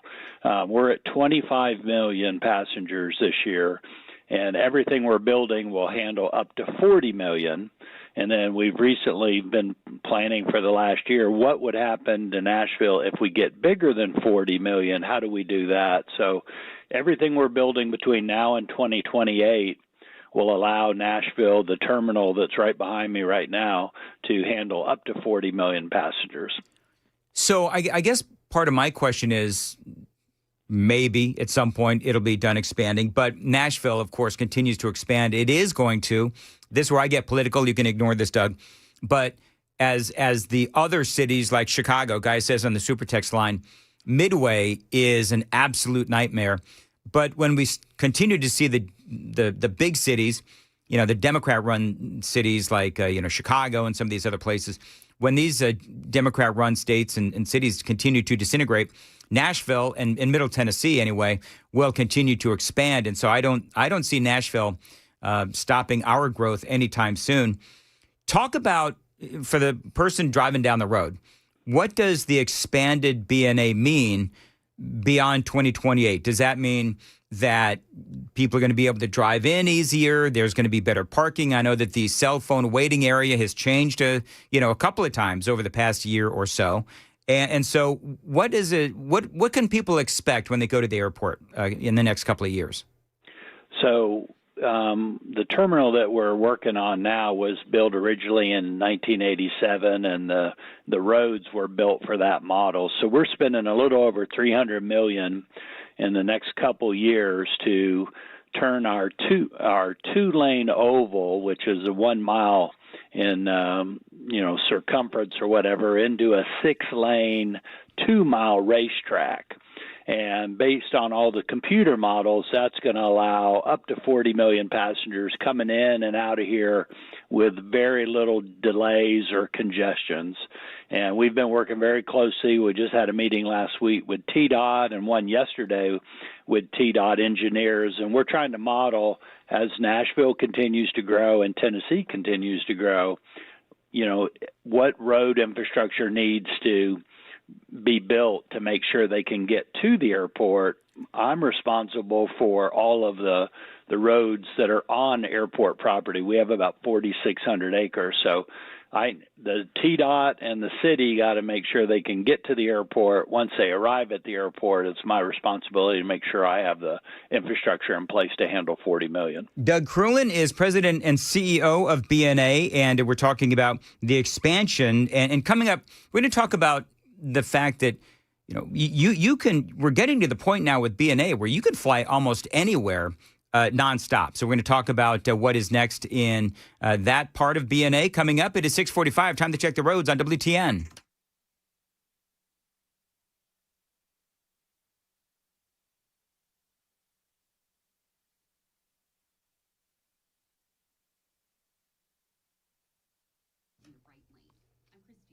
Thank you very much. 6:46, Nashville's Morning News. As far as your weather goes, shower in spots this morning. Otherwise, mostly cloudy and cool. High of 55, feeling like 51. Doug Krulin is joining us. Talk about, over the past couple of years, Nashville BNA has expanded so that you can fly to all kinds of international airports as well. And name off some of the expansion of where in the last couple of years. I don't have the list in front of me, but where can you fly nonstop from Nashville to? Maybe Europe, some of those places? Sure. So we have a pretty good, menu for flying to Europe. London has been with us for a little over 4 years now. Came back to Nashville after a 20-year plus hiatus, but very successful flight. British Airways went from 4 to 5 to 6, now 7 days a week. Yep. They actually went to 10 airplanes a week here as a test, and we're going to see larger aircraft coming into Nashville next year with British Airways. We've also added Iceland recently and Dublin, Ireland. And both of those, all three of those are double digits in growth, and all those airlines are going to more flights per week and larger aircraft as they continue to upgrade. And most people don't realize that every day in Nashville, 2,300 people leave to go internationally, and 2,300 people arrive into Nashville. And we go around the globe, and that's how we end up going to airlines and selling. So we still have more opportunity to expand, I would say, Central Europe, nonstop to maybe Amsterdam or Frankfurt or Paris. And so we're working that with the state and with the city. And then one of the huge opportunities for us is let's go south of the United States. Let's go to Mexico, Central America, South America, because there's 750 people going today to Central and South America from Nashville, and they have to go to Houston or Miami or some other location to get there nonstop. So hopefully we're going to expand into that realm of the world here soon. When people hear about the expansion of BNA, I'm curious, how do you pay for it? And I believe it's more than likely worth the investment, but how much of a profit is made off of BNA? So the word profit's interesting because one of the requirements, if you receive $1 of federal aid, you have to comply with all these grant assurances. And so one of them requires us to reinvest every dollar made at the airport gets reinvested on the airport. Oh. And so we pay for 93% of everything that's going on out here. We probably get about 5% from the state and then maybe 2% from the federal government. So this year, BNA will generate about $360 million. It cost us $200 million to operate the airport, and that extra $160 million is going to pay debt on it's our mortgage, basically. Yeah. We're borrowing money to make all these improvements that Nashville needs. Wow. I find that so fascinating. All right, last question, of course. We all know the Boring Company going between downtown and BNA. What is the latest on all of that? So we don't have an agreement with the Boring Company yet. We have chatted with them a little bit. Any commercial operator that comes to the airport authority has to have a commercial agreement with us. So we have about 680 different companies that bring people to and from the airport, and so we're working with them.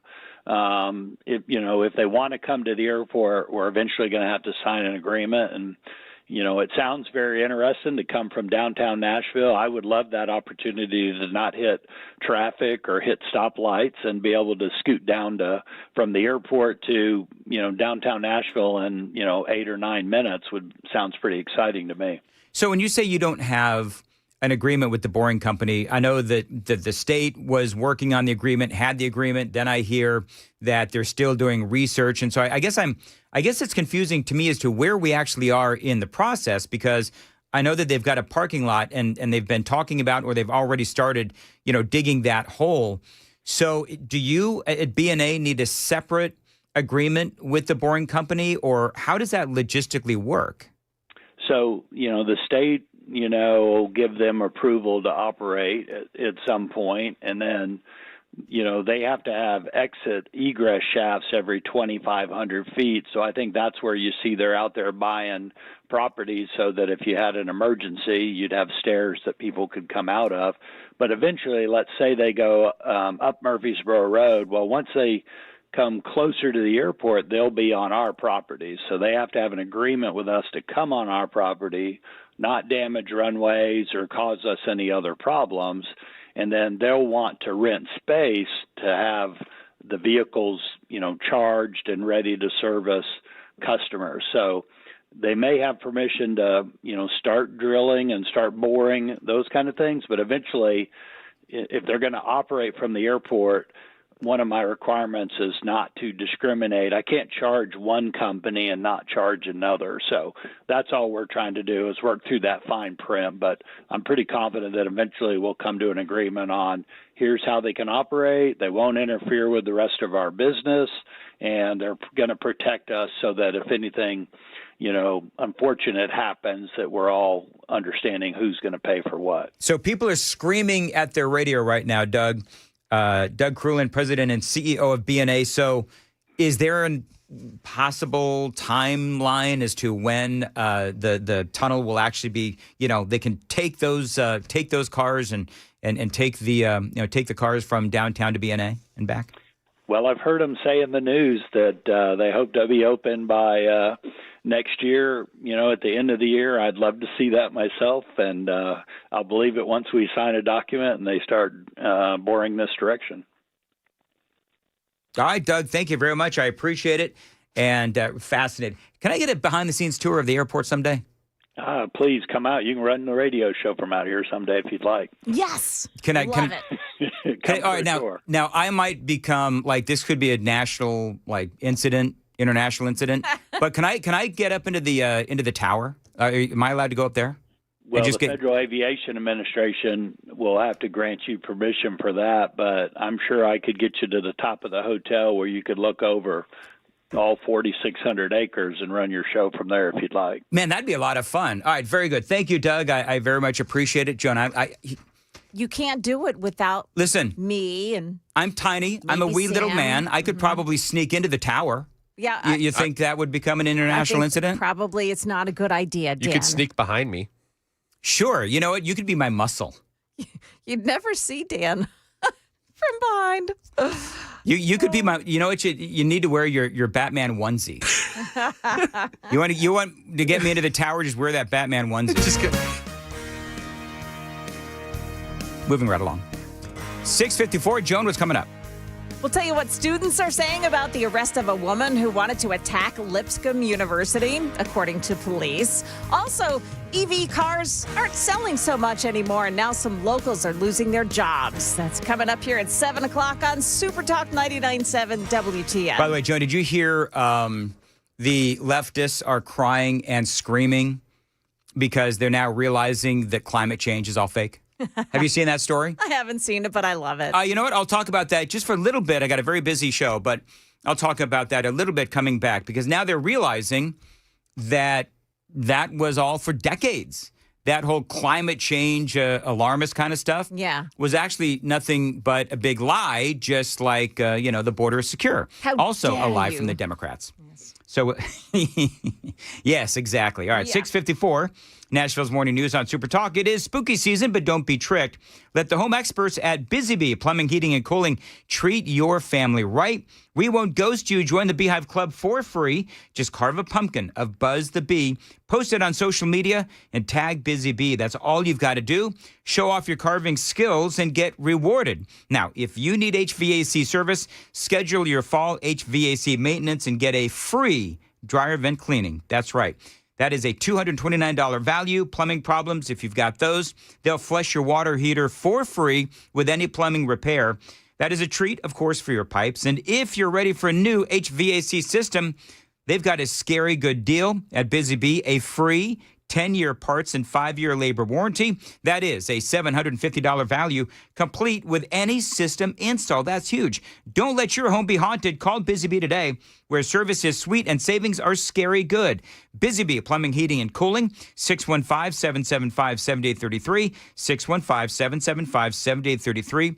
Please tell them Dan Mandis told you to reach out. BusyBeeHVAC.com.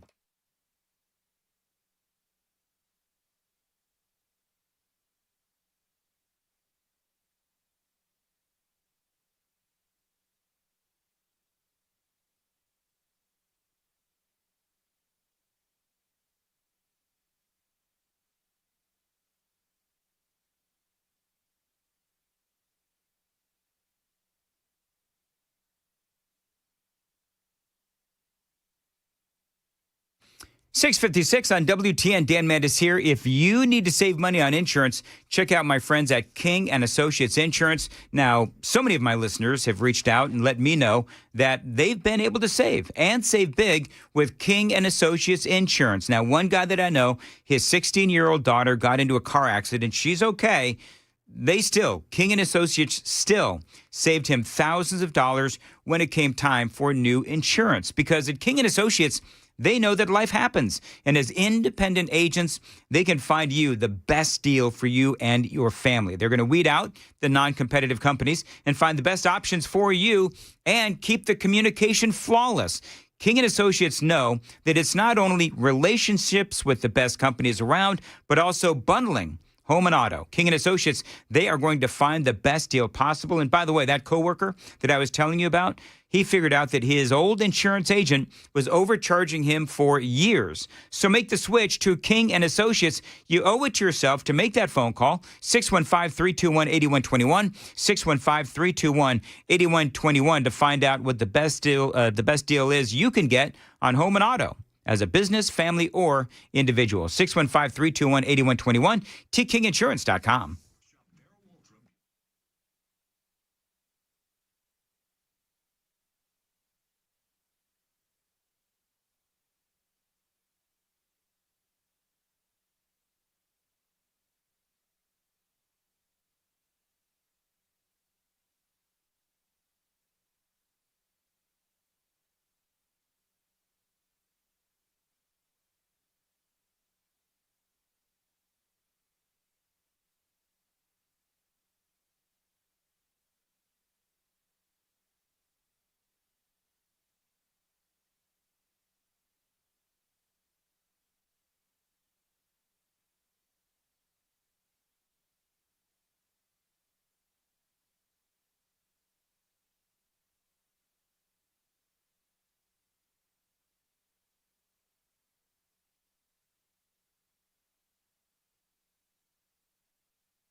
Good morning. Now 7 o'clock. I'm Joan Jones with your top stories in the news this morning. Lipscomb University students reacting now to the news that a 25-year-old woman was arrested yesterday for threatening to blow up the school. This student spoke to WSMB4. I think it's heavy. You always hate to hear things like that. I don't know. I feel like the security here is pretty safe, and I feel like if they neutralized it, I think I'm okay. But it's sad for sure to hear that. Carissa Hamlet allegedly made that threat in a Facebook post after the school's principal forced male students that showed up with red ties honoring Charlie Kirk to take them off. Now, that principal was reassigned, but it led to some teachers protesting her reassignment. Hamlet's threat was allegedly in response to the school's handling of the incident. Meantime, Lipscomb has admitted that it could have handled the assassination of Charlie Kirk better, saying a conversation to understand emotions would have been more helpful. Nashville's Board of Ethical Conduct is about to take a deep dive into the chair of the Metro Board of Fair Commissioners. Jasper Hendricks is accused of accepting free tickets to a NASCAR awards gala in 2023 from Bristol Motor Speedway, which had been pursuing approval from the city for a deal to bring NASCAR races back to the Nashville Fairgrounds Speedway. Hendricks calls the accusations baseless. A hearing is set for that and two other accusations later on in November. General Motors is confirming that slower EV sales has resulted in some job cuts, and that includes about 700 temporary layoffs at the Ultium plant in Spring Hill. In a statement, the company said the pause in production begins in January, but it should resume by mid-2026. And they also say that impacted employees may still receive a significant portion of their pay and benefits. More arrests in connection with that jewel heist at the Louvre Museum in Paris 2 weeks ago. Prosecutors say they were watching the key suspect arrested last night for some time. They say they've got more and more leads from suspects' phones, and they now believe they have 3 of the 4 men suspected of carrying out that daylight heist here at the Louvre 11 days ago in custody. 2 of the men charged overnight with gang-related robbery. Prosecutors say they're now determined to recover the jewels as their investigation accelerates. That's ABC's Tom Sufi Burridge. Market numbers brought to you by Beacon Capital Management, online at beaconcm.com. Dow futures right now minus 142. The NASDAQ futures are down 4. S&P futures down just a fraction. That is the latest news, traffic, and weather next. I'm Joan Jones, WTN News.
Boy, is it a mess heading in this morning from the north. You've got an accident this morning on 24 eastbound in Jolton, just past the Cheatham-Davidson County line.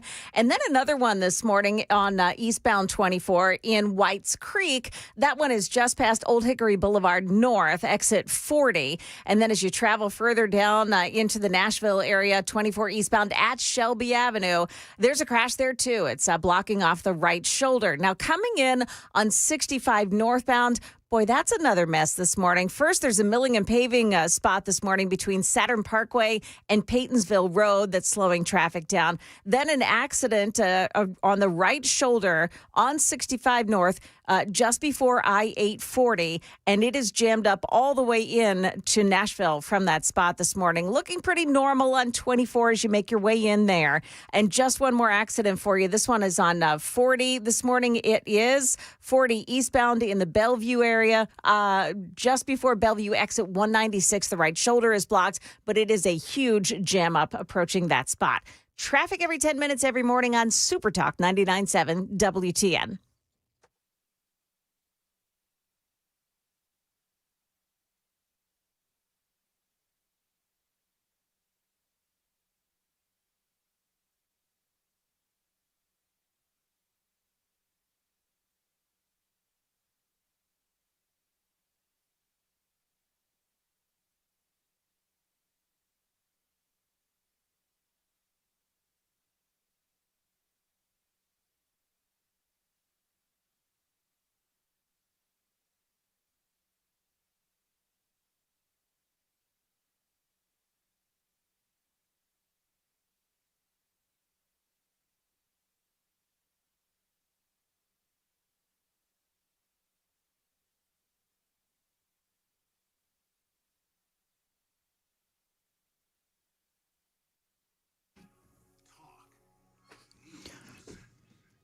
Joan, I missed my opportunity. What was your opportunity? And I'm very disappointed with myself because I missed my opportunity. Okay. Explain. 707. So I had written on my piece of paper that I just interviewed Doug Crulin, which, by the way, I don't know about anybody else. I found that fascinating. Yeah. And yes, my word of the last segment was indeed fascinating because I like airports. I have written down on my piece of paper, airport greeting. I was going to ask Doug Crulin, and I ran out of time, who is president and CEO of BNA, how do you get to be the guy that welcomes, people to Nashville? Oh, yeah. Hi, this is Dolly Parton. Welcome to Nashville, y'all. Right? I mean, I've heard Ryan Seacrest do them. Right. I've heard that guy, I can't remember, he's on the country station. He's been able to do it. He's on all the he's syndicated. What's his name? I don't even remember.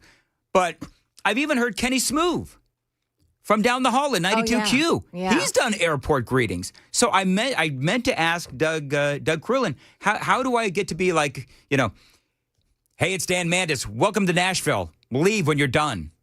I mean, It's honestly how we feel when people come here. Well, that's exactly right. You know what? Contribute or leave. Spend your money and leave. That would be my airport I think greeting. that you probably don't have a good shot at it, Dan. No? No, Listen, I could be nice too. The old curmudgeon sound, isn't very welcoming, and you don't have an accent. I can fake one. Hey, y'all, it's Dan Mandis. See, it sounds Does that not sound genuine? Fake Southern Just a touch always sounds offensive there, buddy. Authentic? No, that doesn't. Whatever. Moving on. This guy says, 7882. I can't wait to hear you explain how climate change is a liberal hoax. Oh, it's 7882. Just so we're clear, I'm not. You know who is? Bill Gates. Bill Gates, this is from CNN, makes a stunning claim about climate change. Now, realize that we have been 50, 60 years now. We've been seeing the headlines that America and the world was going to perish in either ice or fire. I'm not sure which one or why it's always different, but it used to be, global warming, and now it's climate change. But in a stunning and significant pushback to the doomsday climate activist community, Bill Gates, a leading proponent for carbon emissions reductions, published a remarkable essay this week that argued that resources must be shifted away from the battle against climate change. Instead, Gates argues the world's philanthropists, hit that cold, must increase their investment in other efforts aimed at preventing disease and hunger.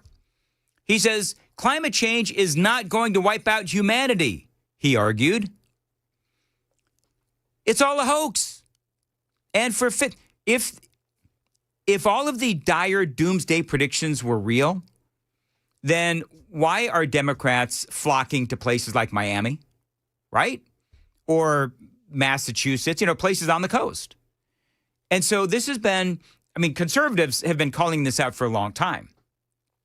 But now that Bill Gates is saying that climate change is not going to wipe out humanity, what that means is that they've been lying all this time.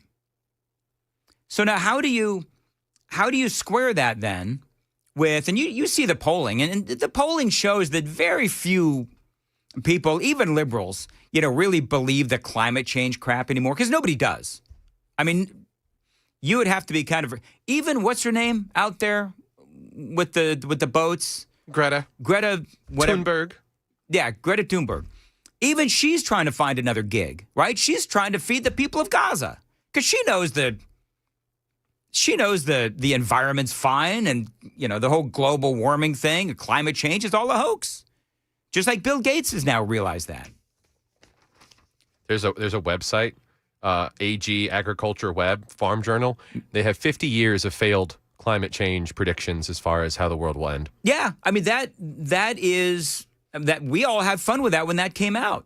And we started reading all of them, So I think that when you lose Bill Gates on the whole climate thing, then it's time to move on. Now, does that mean that California will once again allow plastic straws? Because you go to California, and I think this is still the case. I don't know. It's been a minute. But I still believe that they don't allow in California plastic straws. They're like that weird cardboardy thing that they use for straws. And if you've got like a large, then the whole thing just starts disintegrating as you're drinking the soda. Anyway, whatever. Hey, guess who is, I got the video and audio? Sam, video and audio? Hey, Joan, guess who is coming to Nashville? Listen close. They are disrespecting all federal workers in this moment. So is it a surprise to me when they're not getting paid that they could care less? Absolutely not. They found money for ICE, but they act like they can't find money for anybody else. You know who that is? That's our girl, Jasmine. Name that moron. Hey, do you think that Street Jasmine is going to show up here in Nashville, or do you think it'll be like college-educated Jasmine Crockett? Oh, I think she'll adopt an accent. She'll become Southern. Oh, Southern Jasmine will show up. Yeah, and she'll carry some hot sauce. No, that's not this group. Okay. So Tennessee Town Hall featuring Jasmine Crockett and, of course, Afton Bain. It's going to be happening in Nashville Friday, November 7th. Oh, boy. From 12:30 to 2. Hey, Sam, I dare you to wear your Batman onesie to that. Can you imagine? Probably be the most sane person dressed up there. That's exactly. You know what? To be honest, you'd fit in. Because, the Democrats, they are the party of, like, furries and all that. They like to wear the inflatable costumes at their protests. So I guess, which helps the agents that are combating them, because then they just spray the tear gas and the mace right into the suit. It's not surprising, though, that you've got Jasmine Crockett. The Democrats honestly believe that they have a shot at the 7th. They do believe that they have a shot against Matt Van Epps. Do you know what I don't understand, though? Well, I'm going to come back to this. It is 7:15. Time to check the roads on WTN.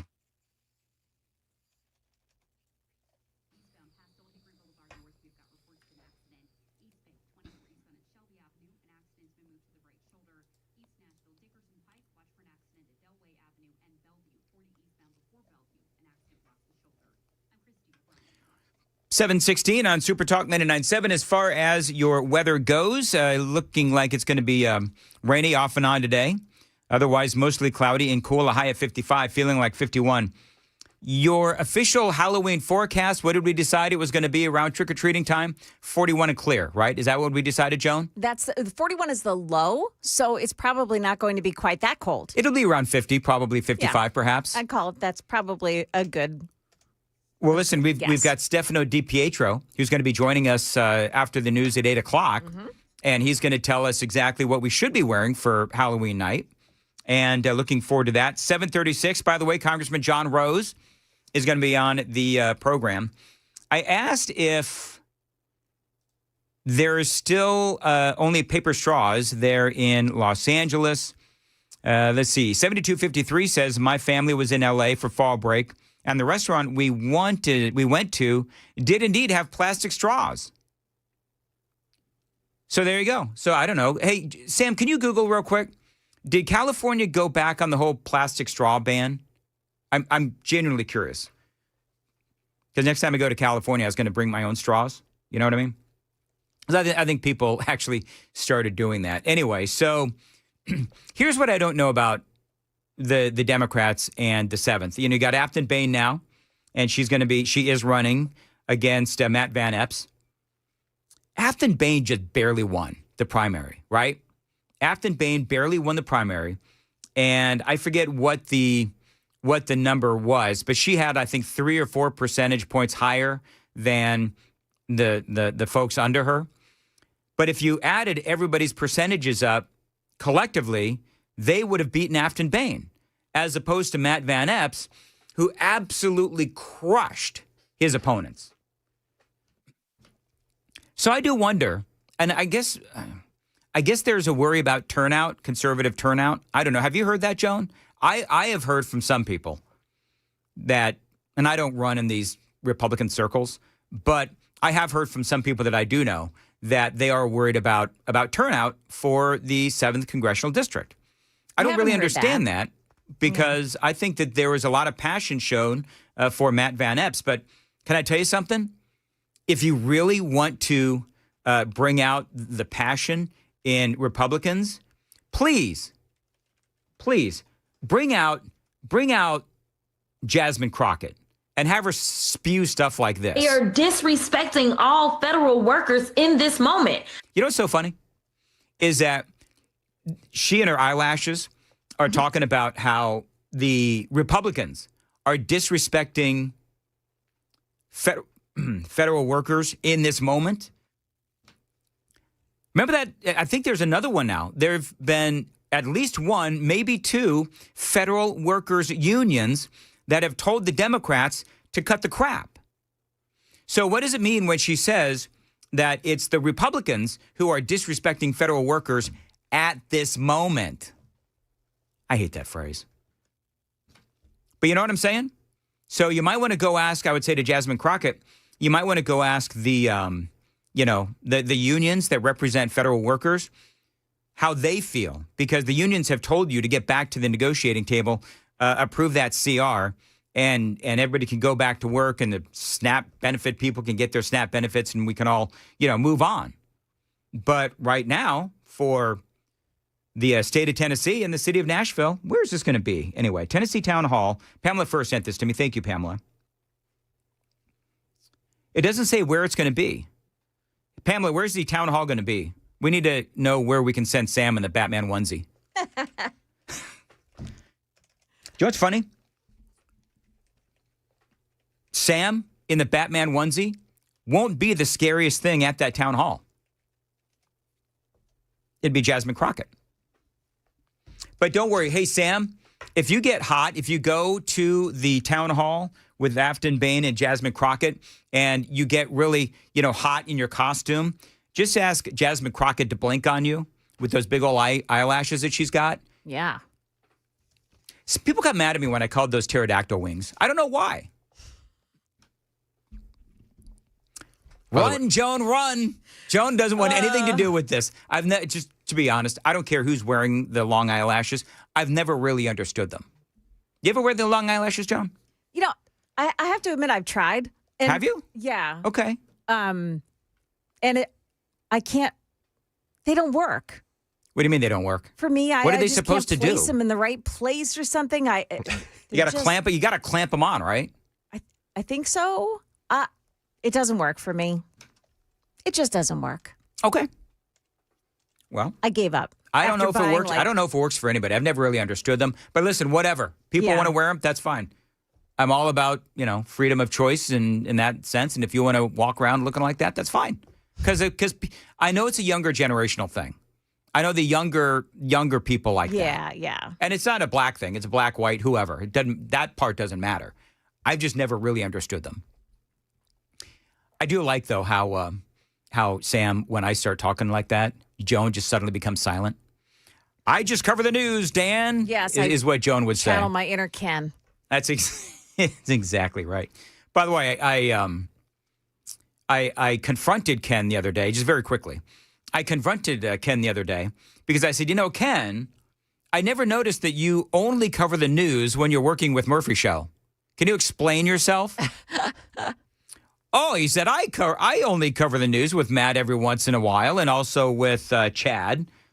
I've never heard it. Have you ever heard it, Sam? Have you ever heard when, Ken says, I only cover the news when he's working with Chad or Murphy Show? I've never heard it, not once. No. Okay. Must be you, Dan. He jumps in the conversation like it's a tag team wrestling match. Well, yeah, that's exactly right, which is fine. That's why I tried to start talking about college football, just so I'd have something to bond with Ken over. And then I started saying really dumb things about college football, and then I just knew that I was way outmatched. By the way, I was talking to Ramon from the sports station in the kitchen, giving me some inside scoop on the Titans. Really, the only inside scoop is they really suck. Like, the Titans are terrible. Terrible, terrible, terrible. Can you imagine what it's like in that locker room? It must be so lonely in that locker room. Well, yeah, because here's the thing. You've got, and we talked about this on Monday, you've got Vandy that's doing really well. You've got the Vols that are doing really well. And so you've got both of the college teams that are doing really good and getting all the headlines. And then, yeah, you've got the Titans complete with their new stadium with, what is it, $10,000 personal seat licenses or whatever it is? Yeah, there was some PSLs that went from $750 to $10,000 for the same seats. Oh, my goodness gracious. That is insane. Man, Tennessee Titans and the owners, I forget their names, but man, you got to read the room. You really got to read the room, but they can't even read a defense. Anyway, 7:23, and Joan, what's coming up? We'll tell you what that deal between the U.S. and China looks like. We've got a few details anyway. That's coming up here at at 7:30 on Super Talk 99.7 WTN. Thank you, Joan. 7:23, Nashville's Morning News on Super Talk 99.7 WTN. Mark Spain Real Estate. Listen, you can skip the hassles of a traditional home sale and sell your home quickly with the guaranteed offer from Mark Spain Real Estate. There's no showings, no open houses, and no stress. Now, Dan Mandis here, of course. I always recommend Mark Spain Real Estate to my friends here in Nashville because I trust they are going to sell their homes hassle-free with a strong all-cash offer. As a matter of fact, with Mark Spain Real Estate, you do know they are the #1 most reviewed real estate company in America.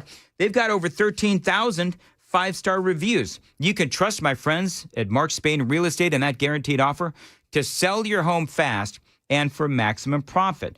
Now, they've been helping homeowners sell their homes for nearly 30 years.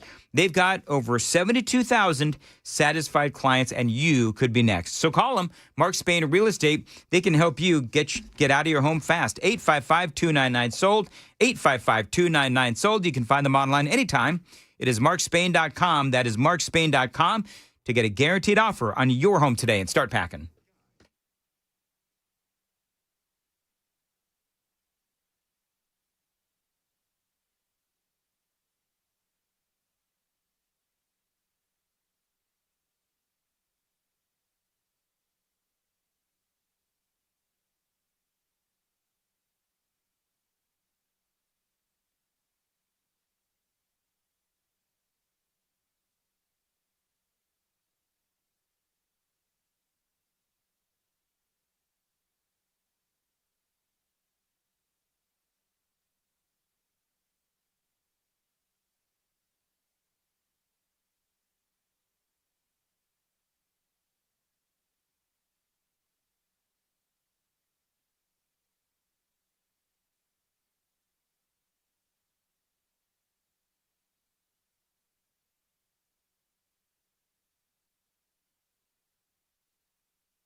Good morning, 7:30 now. I'm Joan Jones with your top stories. In a surprise move, the charges against Larry Bushart have been dropped.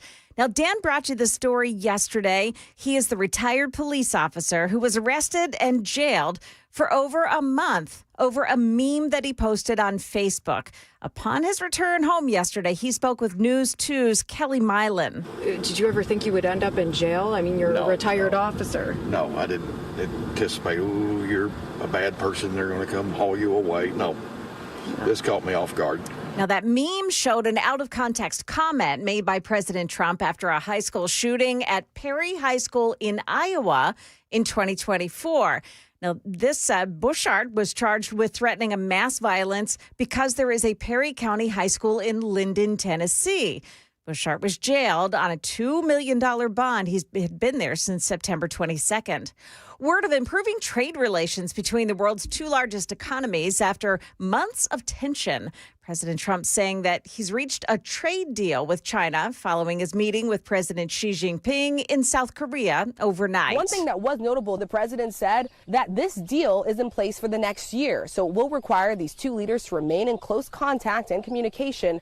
The president says he plans to travel to China in April and that President Xi could come to the United States sometime soon. ABC's Rachel Scott there. Now, Fox News reports the president and Xi have agreed to begin immediate purchases of U.S. soybeans and other farm goods that China would work very hard as well to block fentanyl from entering the U.S. That is the latest news. We've got traffic and weather ahead. I'm Joan Jones, WTN News. Thank you, Joan. 7:31, Nashville's Morning News on Super Talk 99.7 WTN. By the way, Congressman John Rose is on hold, and we're going to have a great conversation coming up here on Super Talk 99.7. Yes, indeed, the Wellness Institute of Nashville right now, they've got a great deal for you. $12 is going to get you a comprehensive exam, x-rays if you need them, a well-explained diagnosis, and that first treatment. So if you are crippled, riddled with back pain or neck pain, the Wellness Institute of Nashville, they can help you. When I came to Tennessee many years ago, I did have that chronic back and neck pain.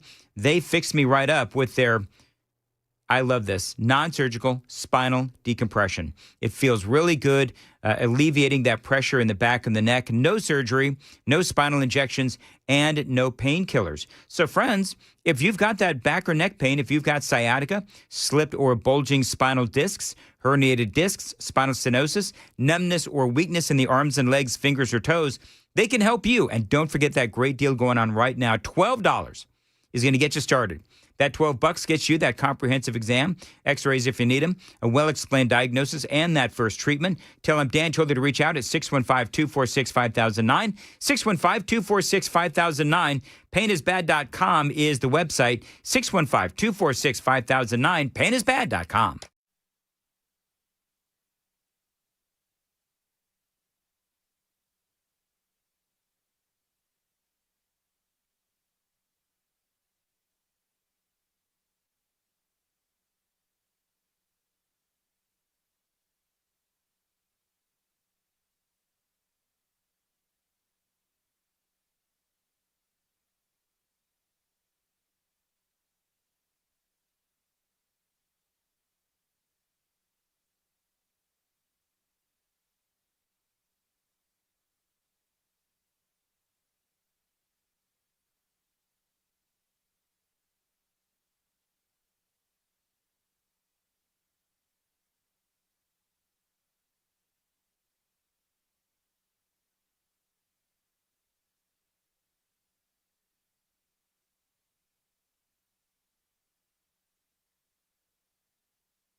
All right, still working through some of these problems this morning. 24 eastbound in Whites Creek past Old Hickory Boulevard North. That crash is still being worked on this morning. On 40 eastbound lanes before Bellevue, the left lane blocked off by an accident, and it's jammed up traffic ahead of that one. That's the third crash in that same spot this morning. 65 southbound side in Brentwood. The left lane is blocked off. It is stop and go traffic up to that spot this morning right at Old Hickory Boulevard. And if you're traveling this morning, Paytonsville, I-840 westbound past Paytonsville Trinity Road, there's another scene of an accident. And 40 westbound, last one before Old Hickory Boulevard West, you've got a crash and the right shoulder is blocked. Traffic every 10 minutes every morning on Super Talk 99.7 WTN.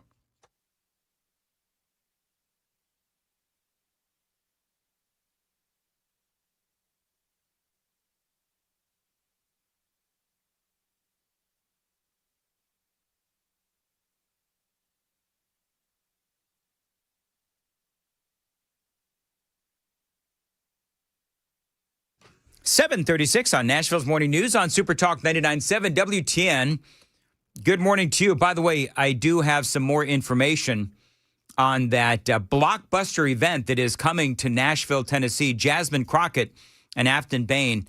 Stay close. I have some information on how you can go to that if you so choose. Right now, though, I want to say good morning to Congressman John Rose, also running for governor for the great state of Tennessee. Congressman, how are you? Good morning, Dan. Thanks for having me on Nashville's Morning News today. Absolutely. So I don't know if you're in D.C., if you're home here in Tennessee, but, you know, what's your take on the shutdown? There are some rumblings out there that maybe there are some behind-the-scenes negotiations going on. Of course, you all know that the SNAP benefits are due to expire coming up here a day after tomorrow. So I don't know. What are you hearing? Well, not really hearing of any constructive talks, you know, hearing a few rumors in the media, but it's just shameful. We're at day 30 of a shutdown. Obviously, Republicans in the House voted, 41 days ago to keep the government open. And it's real simple. And if Chuck Schumer was not concerned about Alexandria Ocasio-Cortez and his, the radical Marxist socialist wing of his party, then, the government would have never shut down. And unfortunately, Democrats are willing to see Americans suffer in order to gain politically for themselves and for the far left of their party. One of the things, and of course you know this all too well, the Democrats, even though, you say and others have said, and I've said too, the far left wing of the party. But if I see that the rest of the party is following suit as it relates to the far left wing policies, well, then at least to me, I think that is what the Democrat Party is right now. I don't think there is a far left wing. I think they're all far left wing. Well, I think that's a valid observation. They certainly are letting the radical progressives in their party guide the party and set policy and determine their strategies. And so we see them, putting this pain on the American people. And actually, they've seen this over and over again. And so they know how this story ends. I mean, this has never ended well, really, for either party when we do this, when it's happened in the past. And I think they thought somehow they could get to a win, but I think they're coming to grips with the fact that that's probably not going to happen. And unfortunately, what they're doing is creating pain for literally millions of Americans, damaging our economy, and that pain is beginning to spread. And obviously, as everyone is keenly aware, the SNAP benefits that are going to expire here at the end of the month are going to put millions of Americans, 76,705 people in the 6th district, 713,193 Tennesseans who are going to lose benefits. That's real pain for real Americans. And obviously, we've seen the other, consequences of this shutdown. And we've got lots of Americans who are missing paychecks. And, unfortunately, lots of people are not in a position to be able to ride this out. And so eventually these folks are going to have to leave their leave their jobs or get a second job to try to make ends meet. Congressman, one of the things, and you and I have spoken about this in the past, of course, as I've mentioned, everybody knows you're running for governor. Governor Lee has said that there will always, and I'm going to paraphrase this, but the law enforcement surge in Memphis, one of the things that he has said is that there will probably always be some sort of a surge, if you will, or additional law enforcement in Memphis. And I guess my question would be, if you're elected governor, would you concur? Well, I think the state and the governor have to step up and make sure that people in every county in the state, and most especially Memphis, because of the shameful history that they have there, 30 plus years of one-party rule, and we see where that's gotten them, the worst city for violent crime in the entire country. So if I'm elected governor, if Tennesseans hire me to be their next governor, absolutely we'll step into this and not just, anything that would be temporary, but find a long-term solution that allows the state to step up and help assist, you might say force Memphis to do its job of protecting the people there and preventing crime that's spilling over from Memphis into adjoining areas. I think that's we can't continue to look at such a large city in our state, which should be the crown jewel of the Mid-South, frankly. It should be one of the biggest assets for this state. But we haven't stepped in and forced Memphians to do the job that they should, and their leaders have caused this problem and now, frankly, are fighting the president and the governor's attempts to get it under control, which is just ridiculous and really underscores why they ended up in this place in the first place. Can you imagine, just on a side note, if we could get Memphis fixed, can you imagine how incredible the state of Tennessee would be? I mean, I already believe that Tennessee is an incredible state, but man, you get Memphis under control and suddenly, we're no longer on the list of, most dangerous states because Memphis, blows everybody else out of the water. So you fix Memphis or we fix Memphis and the sky's the limit for the state of Tennessee. Let me go back real quick, though. I want to bring up another Governor Lee thing that was, some people believe was controversial, but he announced earlier this week that, with the shutdown and with the loss of, the SNAP benefits and so forth, the governor decided that he would not be providing state funds, the rainy day fund and all that. He would not be providing state funds to fund the SNAP benefits and trying to make up for what the federal government is unable to do. Do you agree with what the governor did? I think it is the right choice. I know that's a tough choice, but as I understand from serving on the Ag Committee that has jurisdiction over SNAP benefits, the state, in all likelihood, unless there was some extraordinary step, would not be reimbursed for expending these funds. It's not clear if we could even distribute the funds successfully given the shutdown. And so I think, the answer is simple. We need 7 Democrats in the United States Senate to step forward and vote to reopen the government and end this nonsense. And there have been 13 votes, 13 chances for them to do so. 13 times they've voted to cut off Tennesseans and Americans from this badly needed assistance. 13 times they've voted to keep the government shut down. And it's just time to move on and get back in business. And then we wouldn't be talking about how we might, as a state, supplement what progressive Democrats are doing to hurt Americans. 7:45, Congressman John Rose is on the Newsmaker Hotline. Congressman, got a couple more questions for you. Appreciate your patience. Time to check the roads on WTN.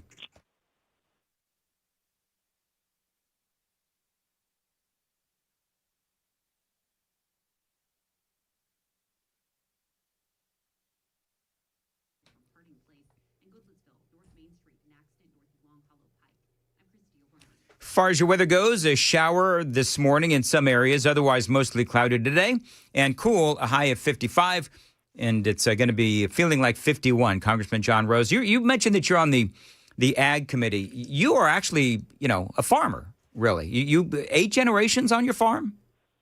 That's right. That's right. I'm looking across the fields of our farm right now as we talk. So what very blessed to get to farm that same land. Yeah, and I understand why you would not want to spend a lot of time in Washington, D.C. now that you've been there, done that. Let me ask this question.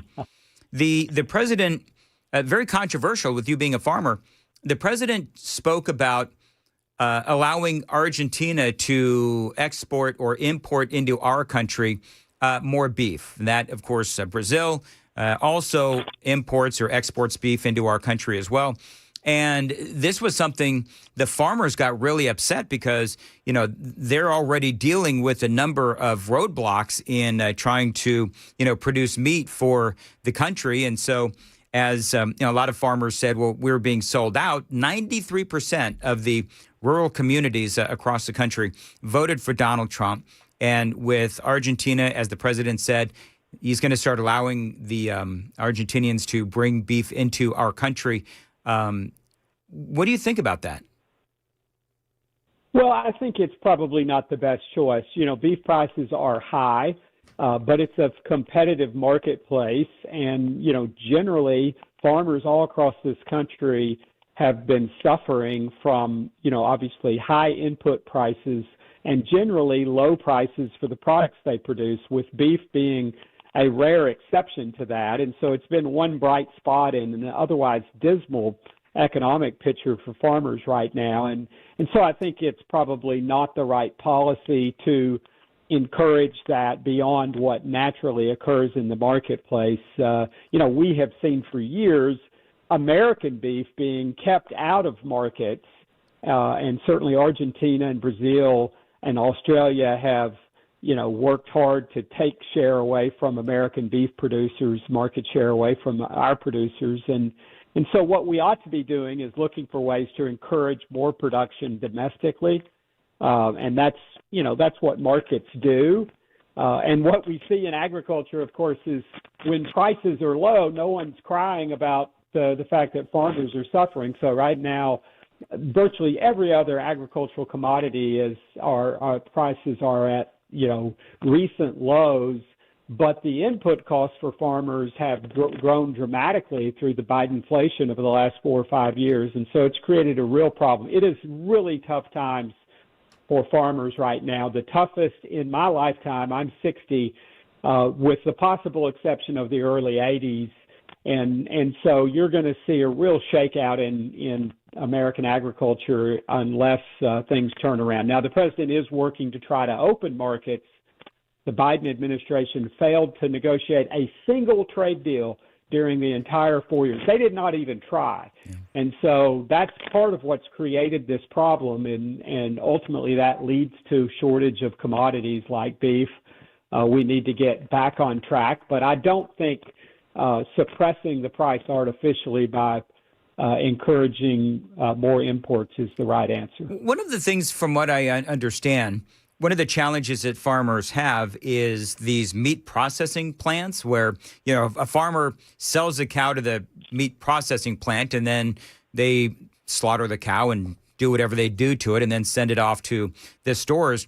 And from what I understand, the meat processing plants and the fact that there's really a monopoly on those plants from like 3 or 4 companies is actually causing a big problem, because some are accusing these meat processing plants of like slow walking the slaughter, if you will, and impacting the price of domestically manufactured beef. Is that part of a problem? Do we need to try to end that monopoly of these processing plants and try to open up that market more? Yes. The short answer is yes. You know, I studied agricultural economics as a student in college. And, you know, this was 40 years ago, studied what's called the 4-firm concentration ratio for American beef processors. This has been a problem really in the United States for going back 100 years, but it was certainly a problem 40 years ago. And this is an area where the government could be effective in helping to break up the oligopoly of beef processors in this current in the current economy that has existed for a long time and suppresses the price that producers get at the farm gate and basically allows the processors to reap more of the rewards from the beef industry than they should. So that is an area where I think federal policy could be helpful and make things better for beef producers, and that would encourage more cattle production all across the country, and provide a long-term stable beef market for farmers to sell into. You also mentioned, I know you're part of the finance committee, Donald Trump's tariffs, bringing in a lot of money. And I think for me, I've been a fan of the tariffs. I do understand that, for the American people, some prices are still too high, and I understand that. But, just give me your take on the amount of money that Donald Trump has been able to bring in with the tariffs, which is billions of dollars, and how you feel the president's tariff program, if you will, is working. Well, I'm a fan of what the president's doing, not so much because of the revenue, although that's a good thing, but because the president recognizes that our trading partners around the world, friend and foe alike, have taken advantage of the United States. We've as a country embraced free trade in the post-World War II era, and we believe in it, and it is the best way. However, it requires the rest of the world to embrace free trade like we have, and frankly, they haven't. And so that puts American producers and workers at a disadvantage to their counterparts all around the world. And the president recognizes that. He's using trade policy to try to open those markets, and he's having some success. Obviously, trading partners are resisting, China maybe most notably. And so I think the president's on the right track. It does produce revenue, and I think that's a positive thing, but I think the ultimate goal that the president has is to pry open markets for U.S. products and level the playing field across the world, and that will ultimately benefit the United States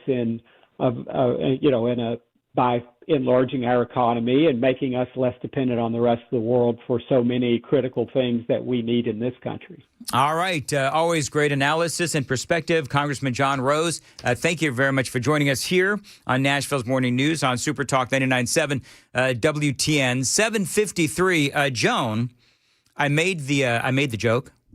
Oh, yeah. Oh, you did? About how yes, the joke. I made a joke about me doing the airport announcement over there at BNA. Yeah. I've got an update on that. You do? I do. Okay. The power of Nashville's morning news. Oh, my. Joan, was coming up in the news at 8. So we'll tell you what the deal is between the U.S. and China. A little bit of detail here. Also, we have Stefano DiPietro right after the news. All right. Very good. Yeah. And he's going to tell us about what the big Halloween forecast. Yeah. Is it going to be a spooktacular forecast? Oh, I've got to drop that on Stefano. My gosh. Do you think he'll laugh? Do you think he'll laugh at, hey Stefano, is it going to be a spooktacular forecast? Because, the spooktacular joke never gets old. There'll be a lot of eye rolling, I'm pretty sure. Yeah, I just did, smarmy used car salesman air guns at the YouTube camera when I did the whole spooktacular joke. Great. You right to jail. Anyway, so Stefano's going to talk to us here in a little bit. Looking forward to that. Dan Mandis here for my friends at Contours. Listen, Halloween is here tomorrow night, right? So you're going to be eating a whole bunch of candy and, well, let's just be honest, you might put on a few sugar pounds. If you want to get back to your best self in time for the holidays, like maybe Thanksgiving, Christmas, and heading into 2026, check out my friends at Contours. They've got a special going on right now, the Belly Buster Special, where they use red light technology that they can use to help you lose a couple of inches across the middle. Now, I did this, Chad Benson as well. They've got red light technology. It is incredibly unique. It is effective. It is cutting edge. And yeah, it can help you. Now, right now, the first 10 callers, if you call this phone number right now, 615-236-9960, you get that Belly Buster Special for only $99. 615-236-9960. That Belly Buster Special for you, $99 if you're one of the first 10 callers. Now, if you're not exactly sure what all of this entails, just go to their website. It's ContoursLLC.com. ContoursLLC.com, and you can see exactly what these belly buster specials are and what exactly is this cutting edge red light technology. It is actually all the rage, and they can help you lose a couple of inches. Call right now, 615-236-9960. Find out more, ContoursLLC.com. Contours, all you've got to lose is inches.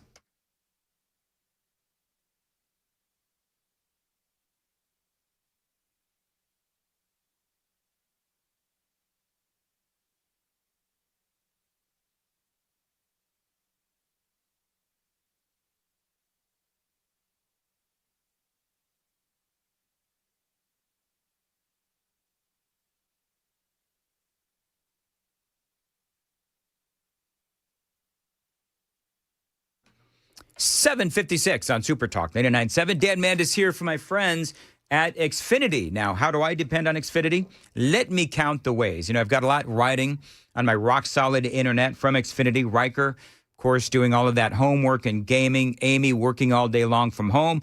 And, of course, yours truly, always prepping, always doing shows from my basement as well, including all those red-eye shows a couple of days ago. Now, all of that is courtesy of Xfinity. Now, if something does go wrong at Xfinity, of course, things do happen, they can make it right with 24/7 customer service for whenever you need it. And you know, with Riker in the house, he is 11. It is critical that we're able to check out what he's watching and what he's doing online. And with Xfinity, you can. Got all kinds of parental controls to make sure that your family is protected. You can depend on these folks, so check them out today. Xfinity.com, that's online, Xfinity.com, 1-800-XFINITY, or stop by a store today. Xfinity.com, 1-800-XFINITY, or stop by a store today.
Good morning, 8 o'clock. I'm Joan Jones with your top stories. Got an update on that path of destruction left by Hurricane Melissa. The Jamaican transportation minister saying that Kingston Airport is going to reopen this morning. And we're told that Montego Bay Airport also is going to open, but that's only for relief flights, no commercial flights there after the hurricane damage. 5,000 Jamaicans are in shelters and about 25,000 tourists are stuck on the island. The water level reached me to my waist. I was stuck in my house. They had to break into my home to save me. In Cuba, about 750,000 people remain in shelters, with officials in Haiti reporting at least 40 deaths so far. That's ABC's Jacqueline Lee reporting. Closer to home, the recently fired city manager in Lewisburg, Marshall County, facing more charges today. Police report Roy Hayslip was caught stalking a woman who has an order of protection against him. Channel 4's Alexandria Adams. He was arrested Tuesday for following a former city employee to the gas station. Well, police say that Hayslip pulled up next to her before watching her pump gas from inside of the store. Police then had to escort her while she dropped her child off at school. He was fired earlier this month by the city council for a similar incident. Market numbers brought to you by Beacon Capital Management, online at beaconcm.com. We've got stock futures all pointing down right now. Dow futures minus 161. NASDAQ futures down 160. S&P futures are falling 28 points. And we're going to give you some traffic here because we've got Stefano DiPietro standing by.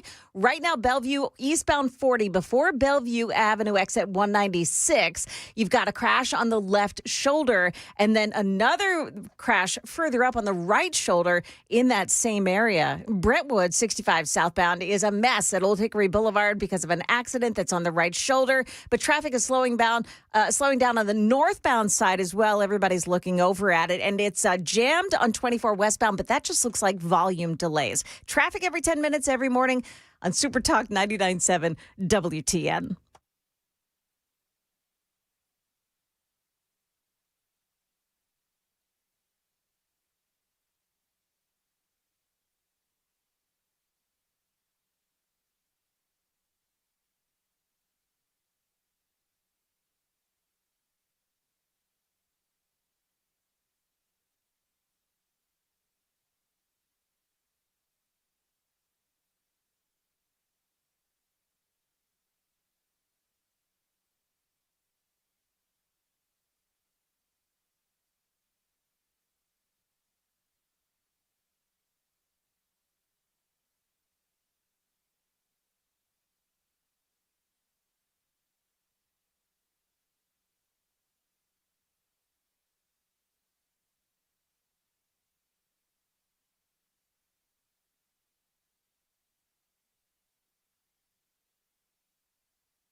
.805 Nashville's Morning News on Super Talk 99.7 WTN. Super text line is 615-737-9986. All right, so it's a special occasion now because we've got WSMV's Stefano DiPietro here for a live weather forecast. Now, Stefano, I need to know if tomorrow's Halloween forecast is going to be spooktacular. That's a good way to put it. I can't believe I haven't used that on air yet. It does look spooktacular. You know what? Very good. Considering how rough it was last year, this will be a walk in the park for us. I don't remember what happened last year. I don't remember what happened last year. It rained leading up to trick-or-treating, and then it stopped, I think, around 7 o'clock at night. So it stopped just in time, but it poured leading up to all of that. So you had to delay trick-or-treating time, but you don't have to worry about that this year. Might be a little cool, but we're clear, and we're good the entire time. Temperatures are just in the 50s. All right, so long pants, long shirt, right? Yeah. I mean, pretty simple. Probably the jacket on in between houses for the kids. Now, That's the easiest Stefano, way to do it, right? Now, Stefano, in our forecast today, you said that we should be wearing long pants. You didn't tell us whether corduroy or denim.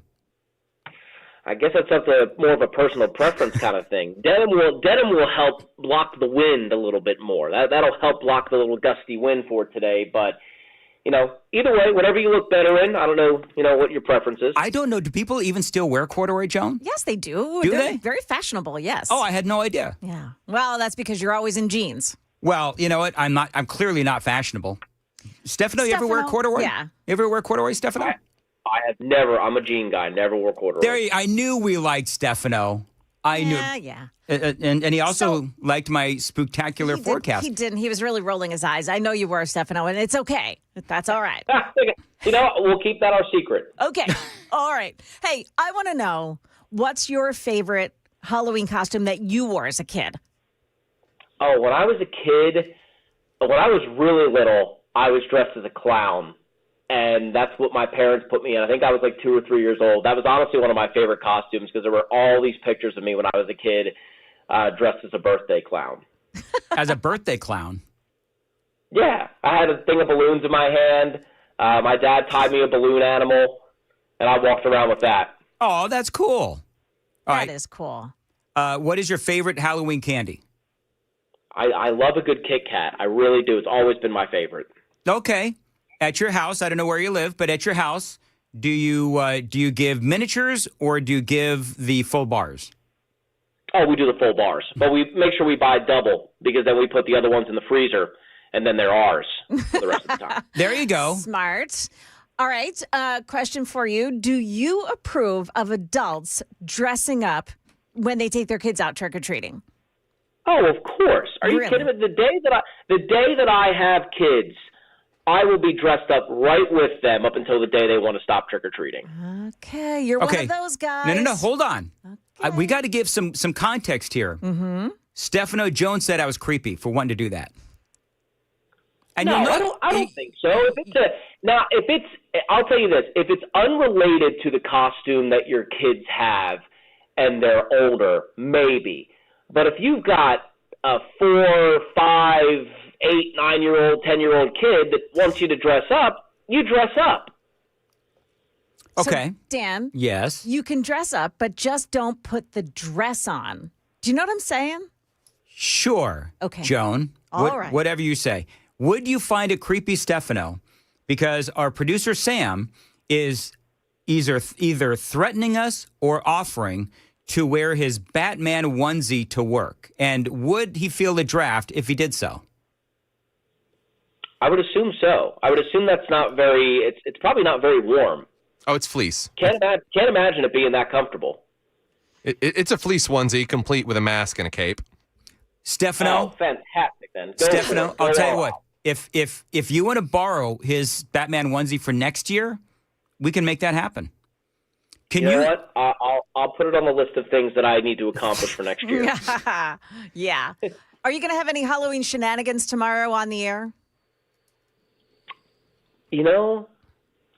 Maybe.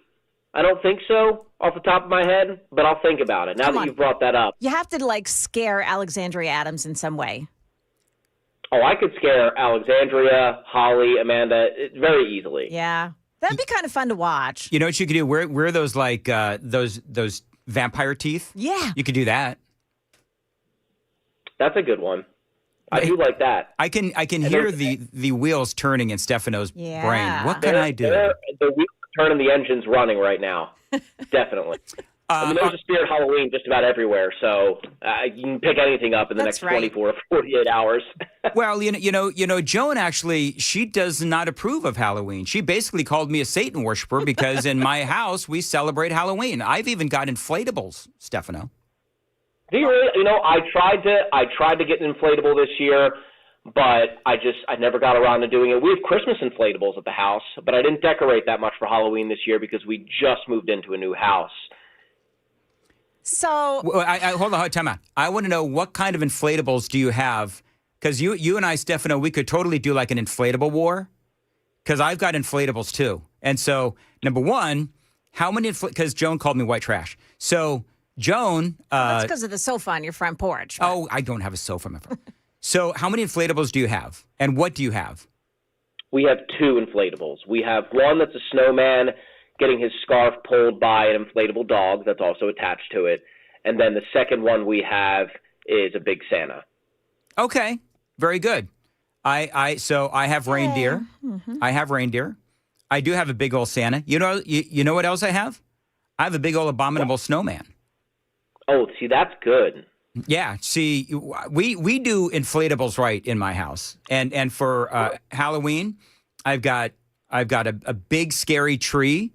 And I've got, like a big Halloween something or another, and a big thing that says Halloween that's like pumpkins. So he's opening the portal to Satan. That's all I have to say. I'm not. This is what Stefano. Do you have an inflatable of yourself for the front yard? No, we don't need that. Okay. Last question for me. I don't know, Joan, if you've got anything else. I'll think of something. When you were a kid, and Joan, I'm going to ask you and Sam the same thing. Okay. When you were a kid and you said trick or treat, and they didn't give you any candy or whatever, this actually did happen to me. Would you actually do anything to the home? By the way, statute of limitations has long run out. No, I don't think so. I think occasionally we toss some water balloons at them the next day. But we did have one lady one year give us loose peanuts. And I'm not talking about she put them in a little bag and gave them to us. I mean, we opened up our bags and she dumped loose peanuts into our bag. Wow. Were they pre-shelled? No, they were still in the shell and everything. Wow. So we got back from trick or treating because back in the day you used to just go on. Our parents didn't go with us all the time. We came back and our parents, why are all these peanuts in your bag? And we were like, well, Mrs. So-and-so put them in our bag, and Dad went back and dumped them back on our front porch. That's funny. Wow. Let's see here. She was concerned about your tooth health. That's all it was. You know what? There's some kids in the neighborhood that I don't like. You know what I'm going to do? You're going to give them peanuts? Raw vegetables. Oh, stop. Raw vegetables. Put some raw vegetables in it. No, seriously. All right, real quick. Stefano, where are you? Because now our listeners are chiming in. Jewel wants to know, Dan, please ask Stefano, does he like candy corn? Yeah, I don't have a problem with candy corn. A lot of people give candy corn a bad rap. I know. I think it's fine. There's no problems with it. You don't have to sit there and eat 4 pounds of the thing. You just have a couple. So, Stefano, funny story. Years ago, many years ago, I was talking about my love of candy corn, which, of course, everybody started making fun of me here. Had a listener bring in, it had to be like a 10-pound bag of candy corn. I have not eaten candy corn since. It is just... Have you not?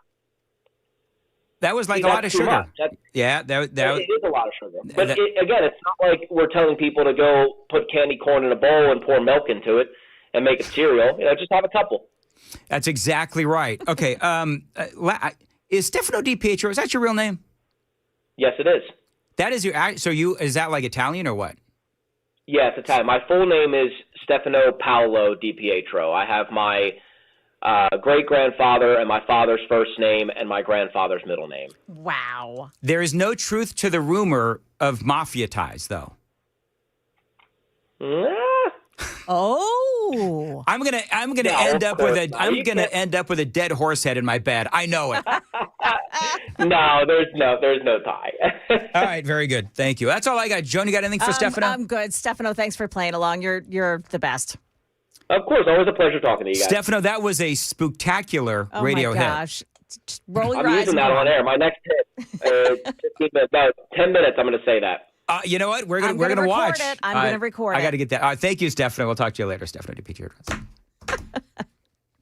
See, he's such a good sport. He could be a good spirit too.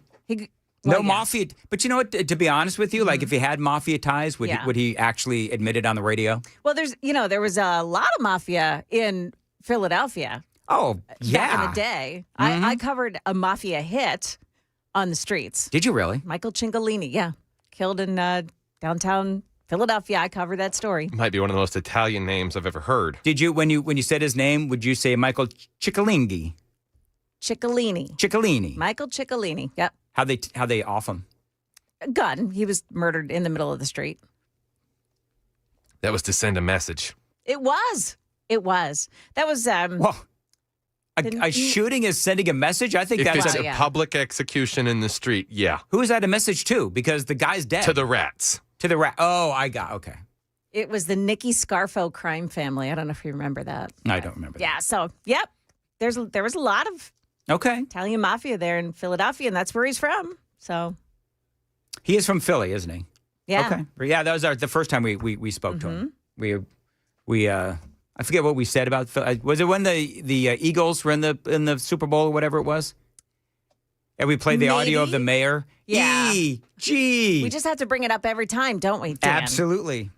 Okay. Do you think he's really going to use the spectacular in Well, I'm going to record it. Oh, yeah. So he said in about 10 minutes. So I'll be running a little audio equipment here. Okay, very good. I'll make a recording. Yep. Mm-hmm. We'll have it. By the way, all right, so I'm late for traffic. So let's do traffic real quick. 8:17 now on WTN. Time to check the roads.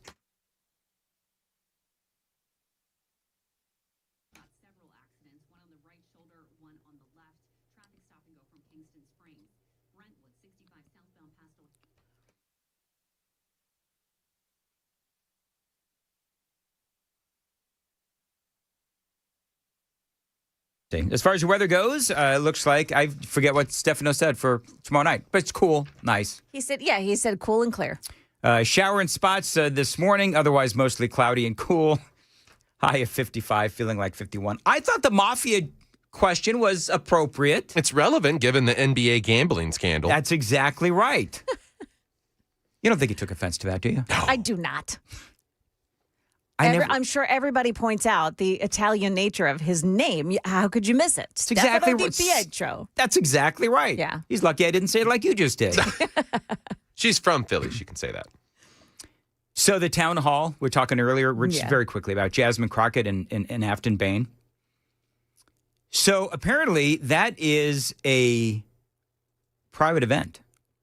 Oh. You don't say. So can I ask a question to the people with Afton Bain?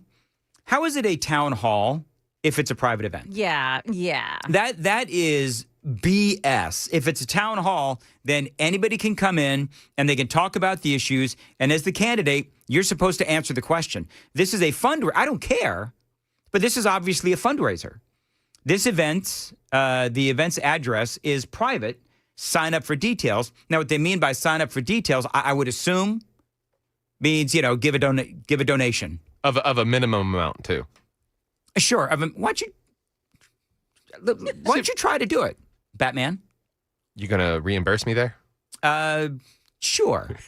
Anyway. Oh, we'll just get the company to reimburse you. That is spectacularly funny. We could go down the list. Oh, no. He's doing it. Hold on. Oh, God. Long gone as we head into the afternoon. First alert 7 days, 60s tomorrow with good sun, a little bit breezy. Weekend we are tracking a little rain late Saturday into Saturday night. Hopefully that doesn't really impact the main part of the weekend. Monday, Tuesday, and Wednesday gets a little bit warmer, but those lows stay chilly. 30s and 40s. Oh, we missed it. We missed it. Joan Jones. Oh, man, I can't believe it. Did you tape it at least? I didn't. Right to jail.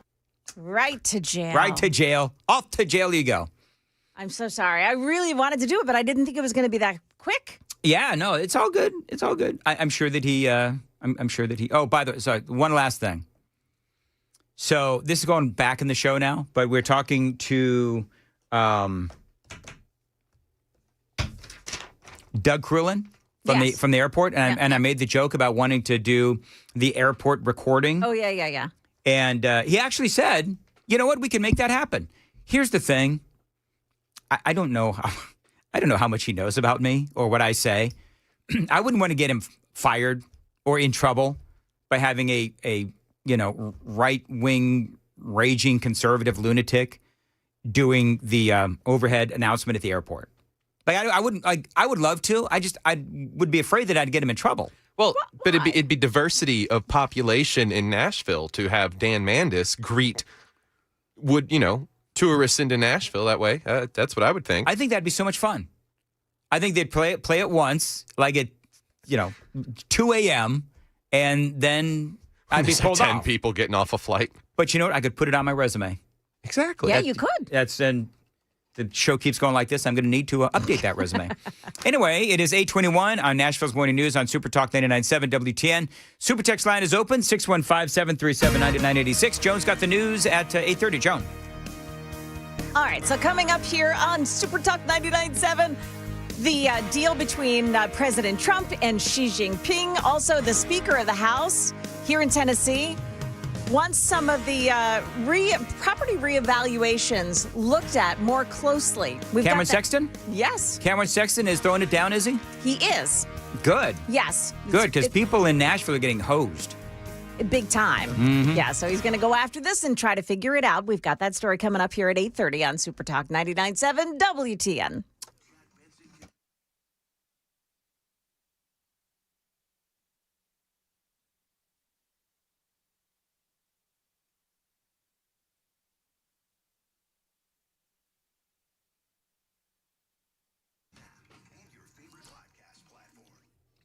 Dan Mandis here for USS, United Structural Systems. I've been telling you for years about USS. They're experts in waterproofing, concrete leveling, and foundation repair. Now, this is a great company.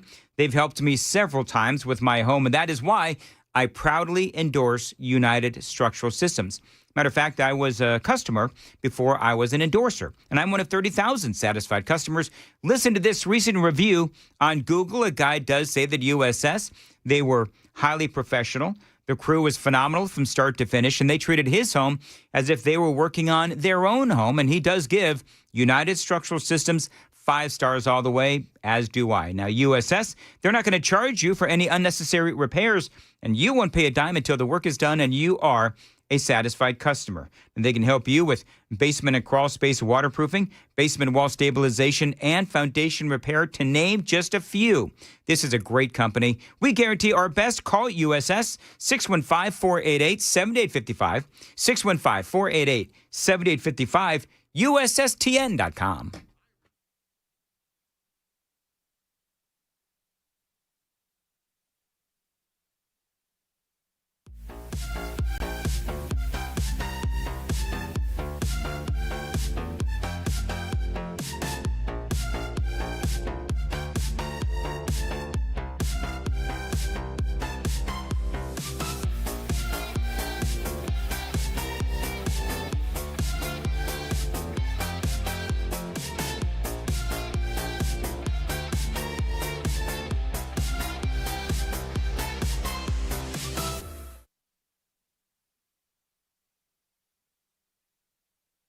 Selling your home can be stressful, but it doesn't have to be. Get a guaranteed offer from Mark Spain Real Estate. There are no showings, no open houses, no stress. Work with the #1 real estate team in the U.S. and close with confidence. Go to markspain.com today.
8:28, Nashville's Morning News on Super Talk 99.7 WTN. Hey, coming up. We'll end up with a wind at about 20 miles per hour. Tonight, we're down to the 30s and the low 40s. If the wind can quiet down enough, there could even be some frost in the higher elevations of the plateau. It is a spooktacular Halloween forecast. There we for go. us, 30s and 40s in the morning. There we go. Isn't that great? Stefano says spooktacular. We got it. Now I can add to my resume, my ever-expanding resume, that I am also a news writer for Channel 4. WSMV, right? Channel 4. Yes, Channel 4. I can say that You're now. You're going to call yourself a news writer over that? People embellish their resumes all the time. Well, that's true. Why can't I be a resume embellisher? Okay. Anyway, I love that. Spooktacular. He used it. He used it. All right, very good. Okay. Do you think he enjoyed that bit? Oh, he loves that. Are you sure? I'm pretty sure. Okay. It's a break from the everyday doldrums of just telling weather. Do you know what I was going to ask him? Does his female coworkers give him as much crap as you give me? Like, does he understand the heartbreak of working, with someone such as yourself? Because he's got like 3 or 4 different women that he works with. He does, but they adore him. And I'm sure, Joan, that you can relate to that. Certainly. Absolutely. Dan? Hey, real quick, I want to preview Chris Hand's show. You ready? Yeah, ready. Very quickly, because we're running late now. This was J.D. Vance at the Turning Point USA event last night. I can believe that the United States should lower its levels of immigration in the future, while also respecting that there are people who have come here through lawful immigration pathways that have contributed to the country. But just because one person or 10 people or 100 people came in legally and contributed to the United States of America, does that mean that we're thereby committed to let in 1 million or 10 million or 100 million people a year in the future? No, that's not right. We cannot have, I'll go and finish. We cannot have an immigration policy where what was good for the country 50 or 60 years ago binds the country inevitably for the future. There's too many people who want to come to the United States of America, and my job as vice president is not to look out for the interests of the whole world. It's to look out for the people of the United States. So that is J.D. Vance, and the reason I say that I'm going to preview Chris's show is because I know that he's got all that great J.D. Vance audio, and it is fantastic audio. Do you think Afton Bain would be able to answer questions the way that J.D. Vance can or Matt Van Epps can? No, and you know what I would just cherish? If she were to ask J.D. Vance some questions and be that person that's trying to go back at him. Yep. Like, what joy that would be. There is no way. All right, got to go. News time on WTN. Yeah.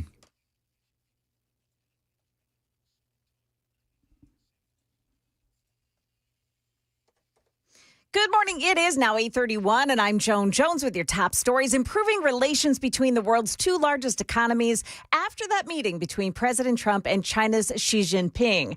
Now, here's NBC's Gabe Gutierrez. Overall tariffs on Chinese imports to the U.S. will fall from around 57% to 47%, potentially reducing prices for American consumers ahead of the holiday season.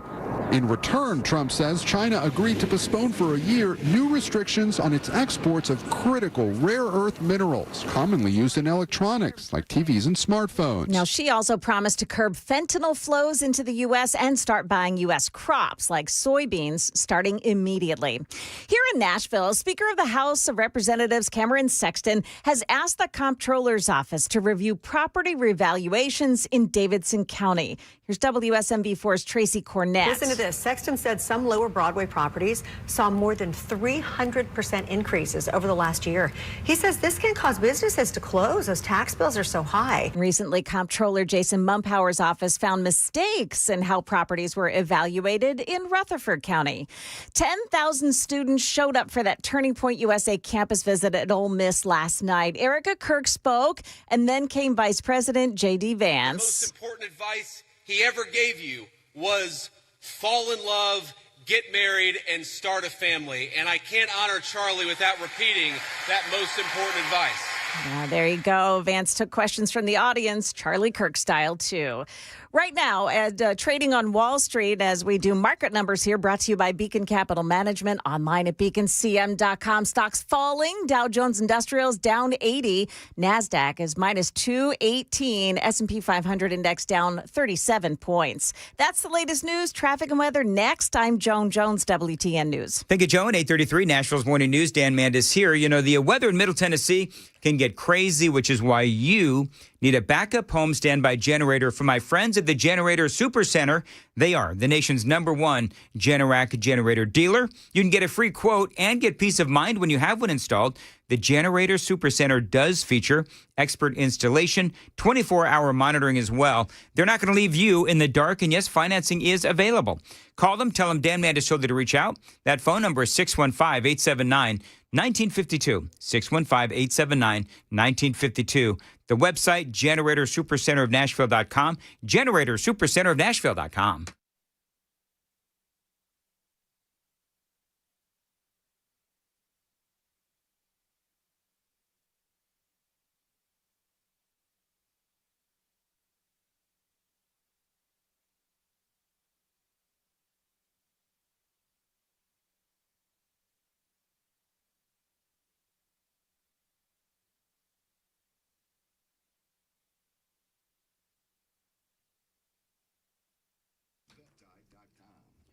Dan Mandis here for my friends at DT McCall's, a great Tennessee company. And let me tell you something. They've been around for 4 generations. And this is a company that you can trust. They've been helping out their fellow Tennesseans with great prices, selection, and value for years. I've been telling you about these folks for a long time. They, again, have been helping people out for 4 generations. And if you need it, they've got it at DT McCall's. Indoor furniture. Also, if you need some appliances, washer, dryer, refrigerator, they've got it at DT McCall's. All you need to do, because this is what I do. If something breaks at the house, or if I need a new piece of furniture or whatever it is, first thing I do is I go to their website, dtmccalls.com, because right there on the front page of their website, they've always got specials and great prices on all the best brands of appliances like washer and dryer sets, dishwashers, whole lot more. Same goes for indoor furniture as well.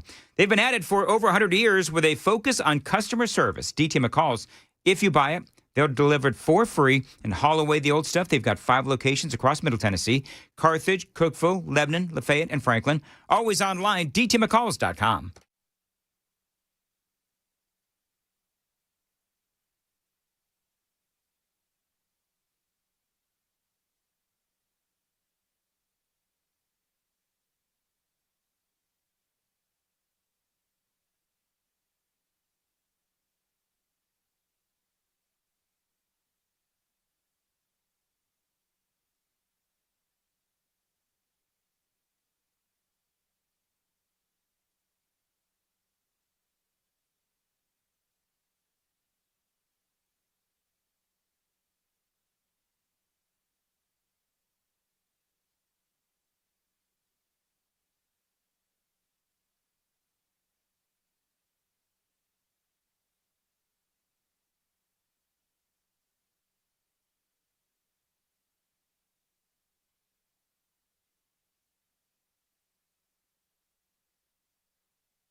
Looks like eastbound 40 in Kingston Springs, the eastbound side between Kingston Springs Ashland City exit and the Bellevue exit. Stop and go traffic.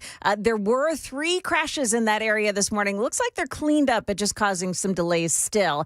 Got an accident at Metro Center on 65, the southbound off-ramp to Rosa Parks Boulevard as well. That off-ramp right lane is blocked. Traffic every 10 minutes every morning on Super Talk 99.7 WTN.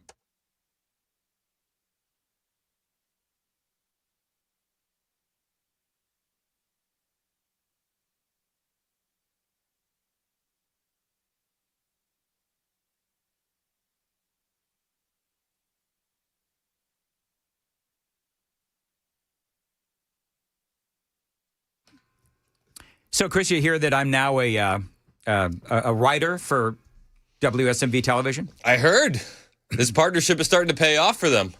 Yeah, isn't it though? Boy, it's great. Anyway, yeah. So we had. I'm here for it. It's kind of an inside joke, but still. Hey, did you hear that Jasmine Crockett is going to be coming to town, and she's going to have a. Who are you more excited to come to town? Kamala Harris at the Ryman, which I know that you already had your tickets. You got them on the pre-sale. Yeah. Or Crockett, Afton, Bain. Who are Democrats more excited to see? Oh, Jasmine Crockett and Afton Bain, certainly. Because I think that Kamala Harris, she is hated, I think, by a lot of Democrats because of what she represents, which is the second term of Donald Trump. Yep. So, but, I thought it was interesting because first, it was billed as, hey, you can meet Afton and Bain and Jasmine Crockett, and they billed it as a town hall event. But it's like it sounds like it's either at somebody's house, but it's a private event, but they bill it as a town hall. And memo to the Afton Bain people, a town hall is where, like J.D. Vance did last night, a town hall, people can ask questions and you're supposed to answer them instead of a very controlled environment like Afton Bain is going to have. The town hall last night with Vance, which was a Turning Point event, was unbelievable. Nothing was controlled. And I think it was like one of the most beautiful things about it. They went through and they asked him about Palantir. They asked him about Thomas Massey. They went down the road of Israel and is Donald Trump controlled by Israel? And every question that Vance got, he didn't shun anybody for asking it. Yeah. He just calmly responded. Yeah. And that's what you're supposed to do. And it was unbelievable. I don't think I've ever seen a politician in my lifetime react like that with the questions that you're not supposed to ask. Well, and here's, so I say this with all due love, affection, and appreciation for Donald Trump. And I've said this before. His weaving drives me nuts. Answer the question. That's all you got to do. Yeah. And not everything is the best ever. I say that because I like Donald Trump a lot, voted for the man 3 times. But what J.D. Vance does that is different to Donald Trump, he doesn't weave. He answers the question, and he directly answers the question, and he just, not everything is the best ever. You know what I mean? And that's what drives me nuts about Donald Trump. But again, I like the president a lot. But J.D. Vance. Do you like him enough to vote for him a 4th time? You had to go there, didn't you? Loaded question. That is such a loaded question. If they could finagle away, okay, I'm going to ask you this question. Donald Trump and J.D. Vance are in a primary. Who do you vote for? I'm voting for J.D. Vance. I'm just hoping both teams have fun. Oh, that's such a You are such cop-out. Right to jail, right away. So you can't use my own hotkeys against me. So you ask me the question, but you won't answer it.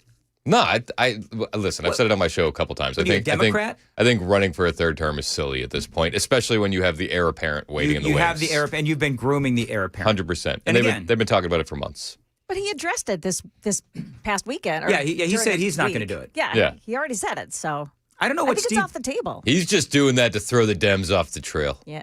Well, I think Steve Bannon. This is a guy who loves to troll. Of course, we do a little bit of trolling. Yeah. Anyway, so I'm not shocked that they're billing this Afton Bain Jasmine Crockett thing as a town hall, but clearly it is not a town hall. Again, a town hall, you have people of any political proclivity come in and answer a question.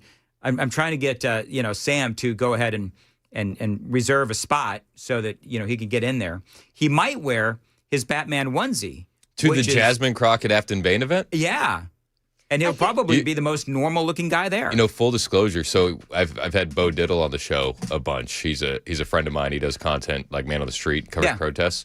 One of the best ways that he's been able to infiltrate crowds is wearing silly onesies. So he'll wear like a Rudolph the Reindeer onesie, and then it'll be like the middle of July. But because it's so outlandish and weird, people just don't assume that he's a conservative. They assume he's a liberal. I saw the clip where he was wearing awesome. that. He walked around asking, like, if you could jail all the conservatives, would you do it? And people were just signing this fake petition left and right. That's one of the best things he does. He goes out with fake petitions. Oh my God, that is so brilliant. And I love that. He gets conservatives to sign them while he's wearing an outlandish one, or liberals to sign them while he's wearing a weird onesie. Sam, do you have a furry costume? I mean, I think that would go over well. There you go. Look, I'm weird. I'm not that weird.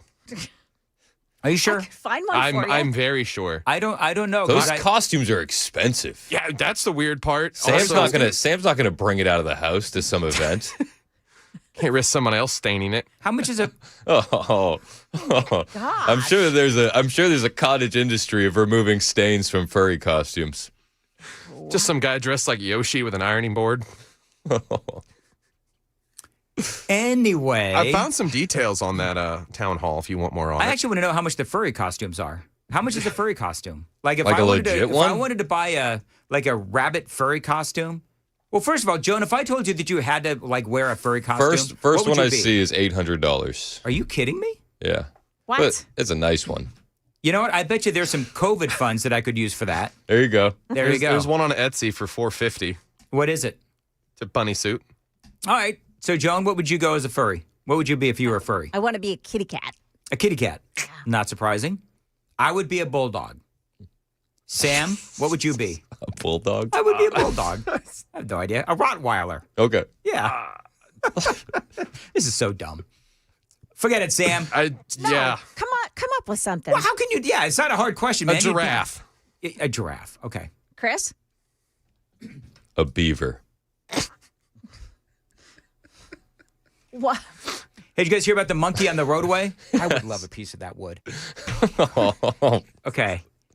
You two, Sam and Chris, you guys are killing me right now. What did I do? You're the one that brought up being what furry would you want to be? That's a fair point. Do you want to do the monkey? Is there an update? Yeah, let's do the monkey. You wanna do the monkey? This is a separate monkey story. Oh. What? Yeah, this is the craziest thing. You want to send me the... Yeah, so I DM'd it to you. All right. It's, I slid into the DMs. So this happened on I-10 in Louisiana. And first, I think it's important to play the audio first and the video. So like the people that are watching on the stream, they'll get a sneak attack of what this is. But I think we should play the audio first before we tell people what was spotted on this truck on I-10 in Louisiana. All right, so... I guess we already spoiled it. Yeah, we did. It's but a monkey. It's a monkey, and here's what it looks like. Real? It's real!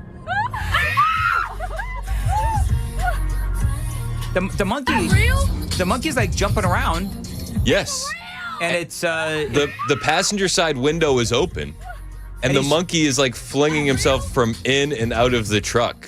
and he's holding on to the rear view mirror with his tail. His tail? Is that what that is? And it looks like he has some sort of monkey harness on him. I think that's a monkey diaper. Is that a monkey diaper? It looked like there was a monkey harness as well. Is his name Bear? I don't know. BJ and the Bear.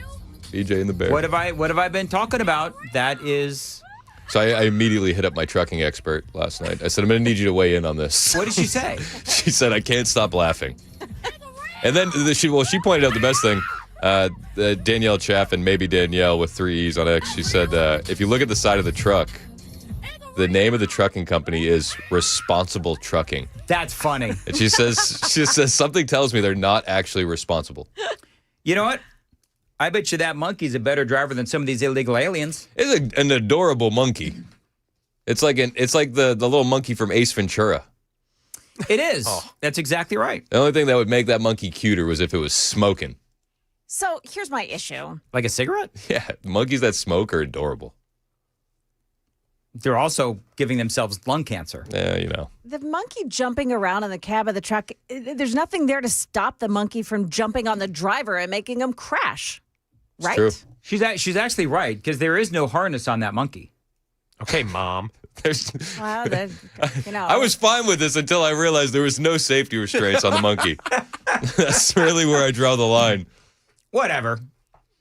I love those two girls, though. Oh, my God! It's real. Is that real? It's obviously real. I mean, once it jumps out and everything, monkey looks right at him, too.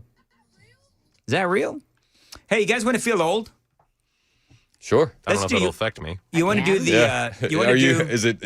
Are you talking for the whole group? My age still has a 2 in front of it. Oh. Hey, Joan, you want to feel old? You want to do the top 10 Halloween costumes this year? Okay. Okay. We're not going to know who they are we? Well, I want to know if Chris knows who they are and Sam. Okay. K-pop Demon Hunters. I know what it is. Yeah, that's on what? That's on Netflix or something. Rumi, right? Zoe. Wait, K-pop Demon Hunters? Yeah. It's like the little Korean kids that sing and they're hunting demons? Yeah. But isn't it a cartoon or something? Yeah. Okay. Wait, so it's singing Korean cartoons? K-pop. Well, K-pop is singing Koreans. Yes. Right? But not to be confused with the rooftop Koreans, which are the LA variety. Yes. So K-pop is actually a generic term for young South Korean singers. Yeah. It's like a whole genre. Right. And I guess they've got Demon Hunter characters, Rumi, Zoe, and Mira. So that's number one. So did you know who they were? I had no idea. Smarty Pants Sam, did you know who they are? I mean, I know what it is, but I haven't watched it, To be fair, that's number 10. Keep it going. No, that's number one. That's number one. Why would you start with number one? Right. Duh. We got to work in reverse order here. Elphaba from Wicked and Glinda Duo. Elphaba? Was there an Elphaba in Wicked? I don't know. I didn't watch it. I said, my daughter tried to ask me. I said, sorry, it's woke trash.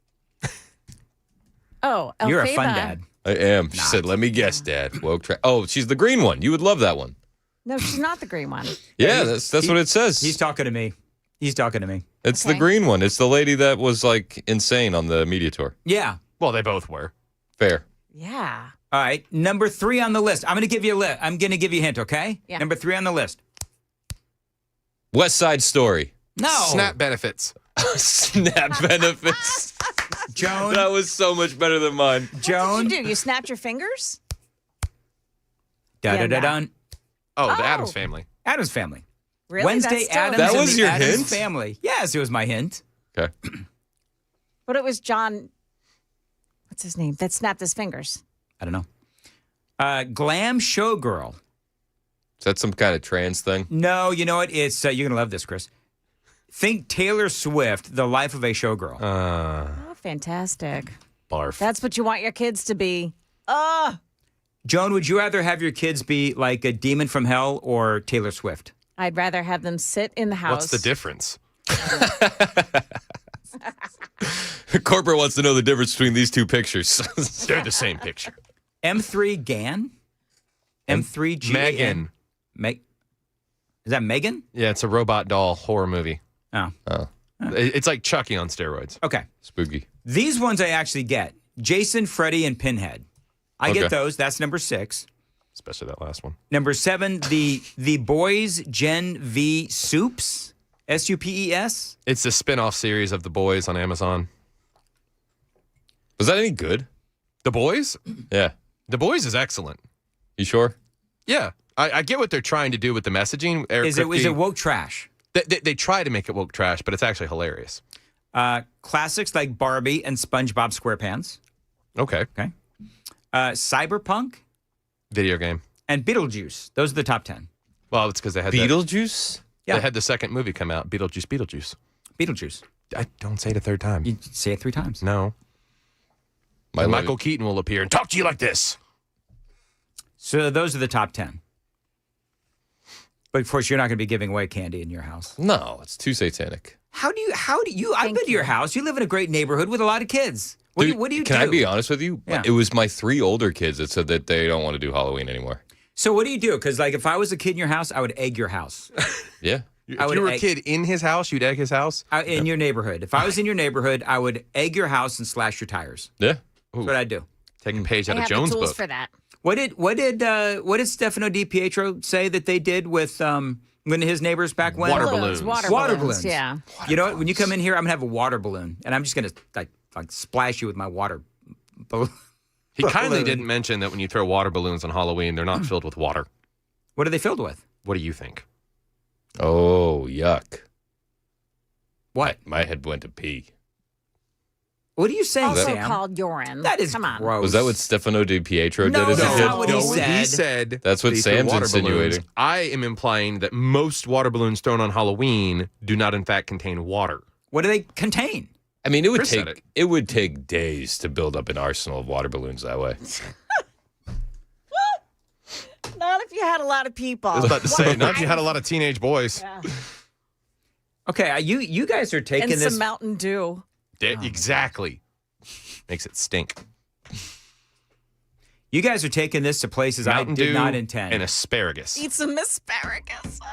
Halloween in 2025, Dan. Yeah. You know what? I'm beginning to think that Halloween is satanic. Congratulations. I'm on board with you, What have Chris. I been telling you? 8:53. Joan's got the news at 9. Joan. Some reaction to the Lipscomb University threats coming up here at the top of the hour on Super Talk 99.7 WTN. All right, thank you. It is 8:54 on Super Talk 99.7. Dan Mandis here for my friends at the Glock store. Now, for the last couple of weeks, you've heard me talking about booking your holiday party at the Glock store. Well, now I'm inviting you to one. Now, this year, the Glock store, they're going to blow the doors off every Black Friday sale that you've ever been to. That's right. As a matter of fact, it's going to be more like a party than a sale. You know, everybody does their big Black Friday sales. The Glock store is going to do one, and it's going to be huge. The best ever, as Donald Trump would say. The details, they're trying to put everything together. But if I had to guess, I'm thinking huge discounts on everything, including, of course, Glocks, tons of giveaways, great food trucks, maybe some live music, whole bunch of giveaways. And by the way, did I mention tons of giveaways? Twice. Because not only do giveaways happen at the Glock store, but the Glock store loves to give stuff away. Now, here's what I'm talking about. Just a couple of Saturdays ago during Vortex Day, remember that? They gave away over $10,000 worth of the latest and greatest optics from Vortex just for dropping by. And from what I'm being told, the Glock store Black Friday sales celebration is going to blow that party away. So reserve it. If you like two-way, think about the Glock store and think about Black Friday. It is the Black Friday celebration at the one and only Glock store, minutes from the airport, worth the drive from anywhere, especially on Black Friday.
The look of disappointment on Dan's face when he realized that the Halloween music was his bumper music. I know. Was everything. Did you see that on the stream? Did they see that? Did they get that on the stream? Oh, yeah. All right, That's perfect. because it's satanic, and he realizes that we're opening a portal even by using this music. Listen, it's not often I can get somebody to breathe heavy in my ear. Oh, my gosh. I prefer the image of Satanism. I prefer thinking about you in a bulldog furry suit. I think I'm done for today. By the way, the thing that I love on the super text line, 1834. Like serious loser energy coming from this show.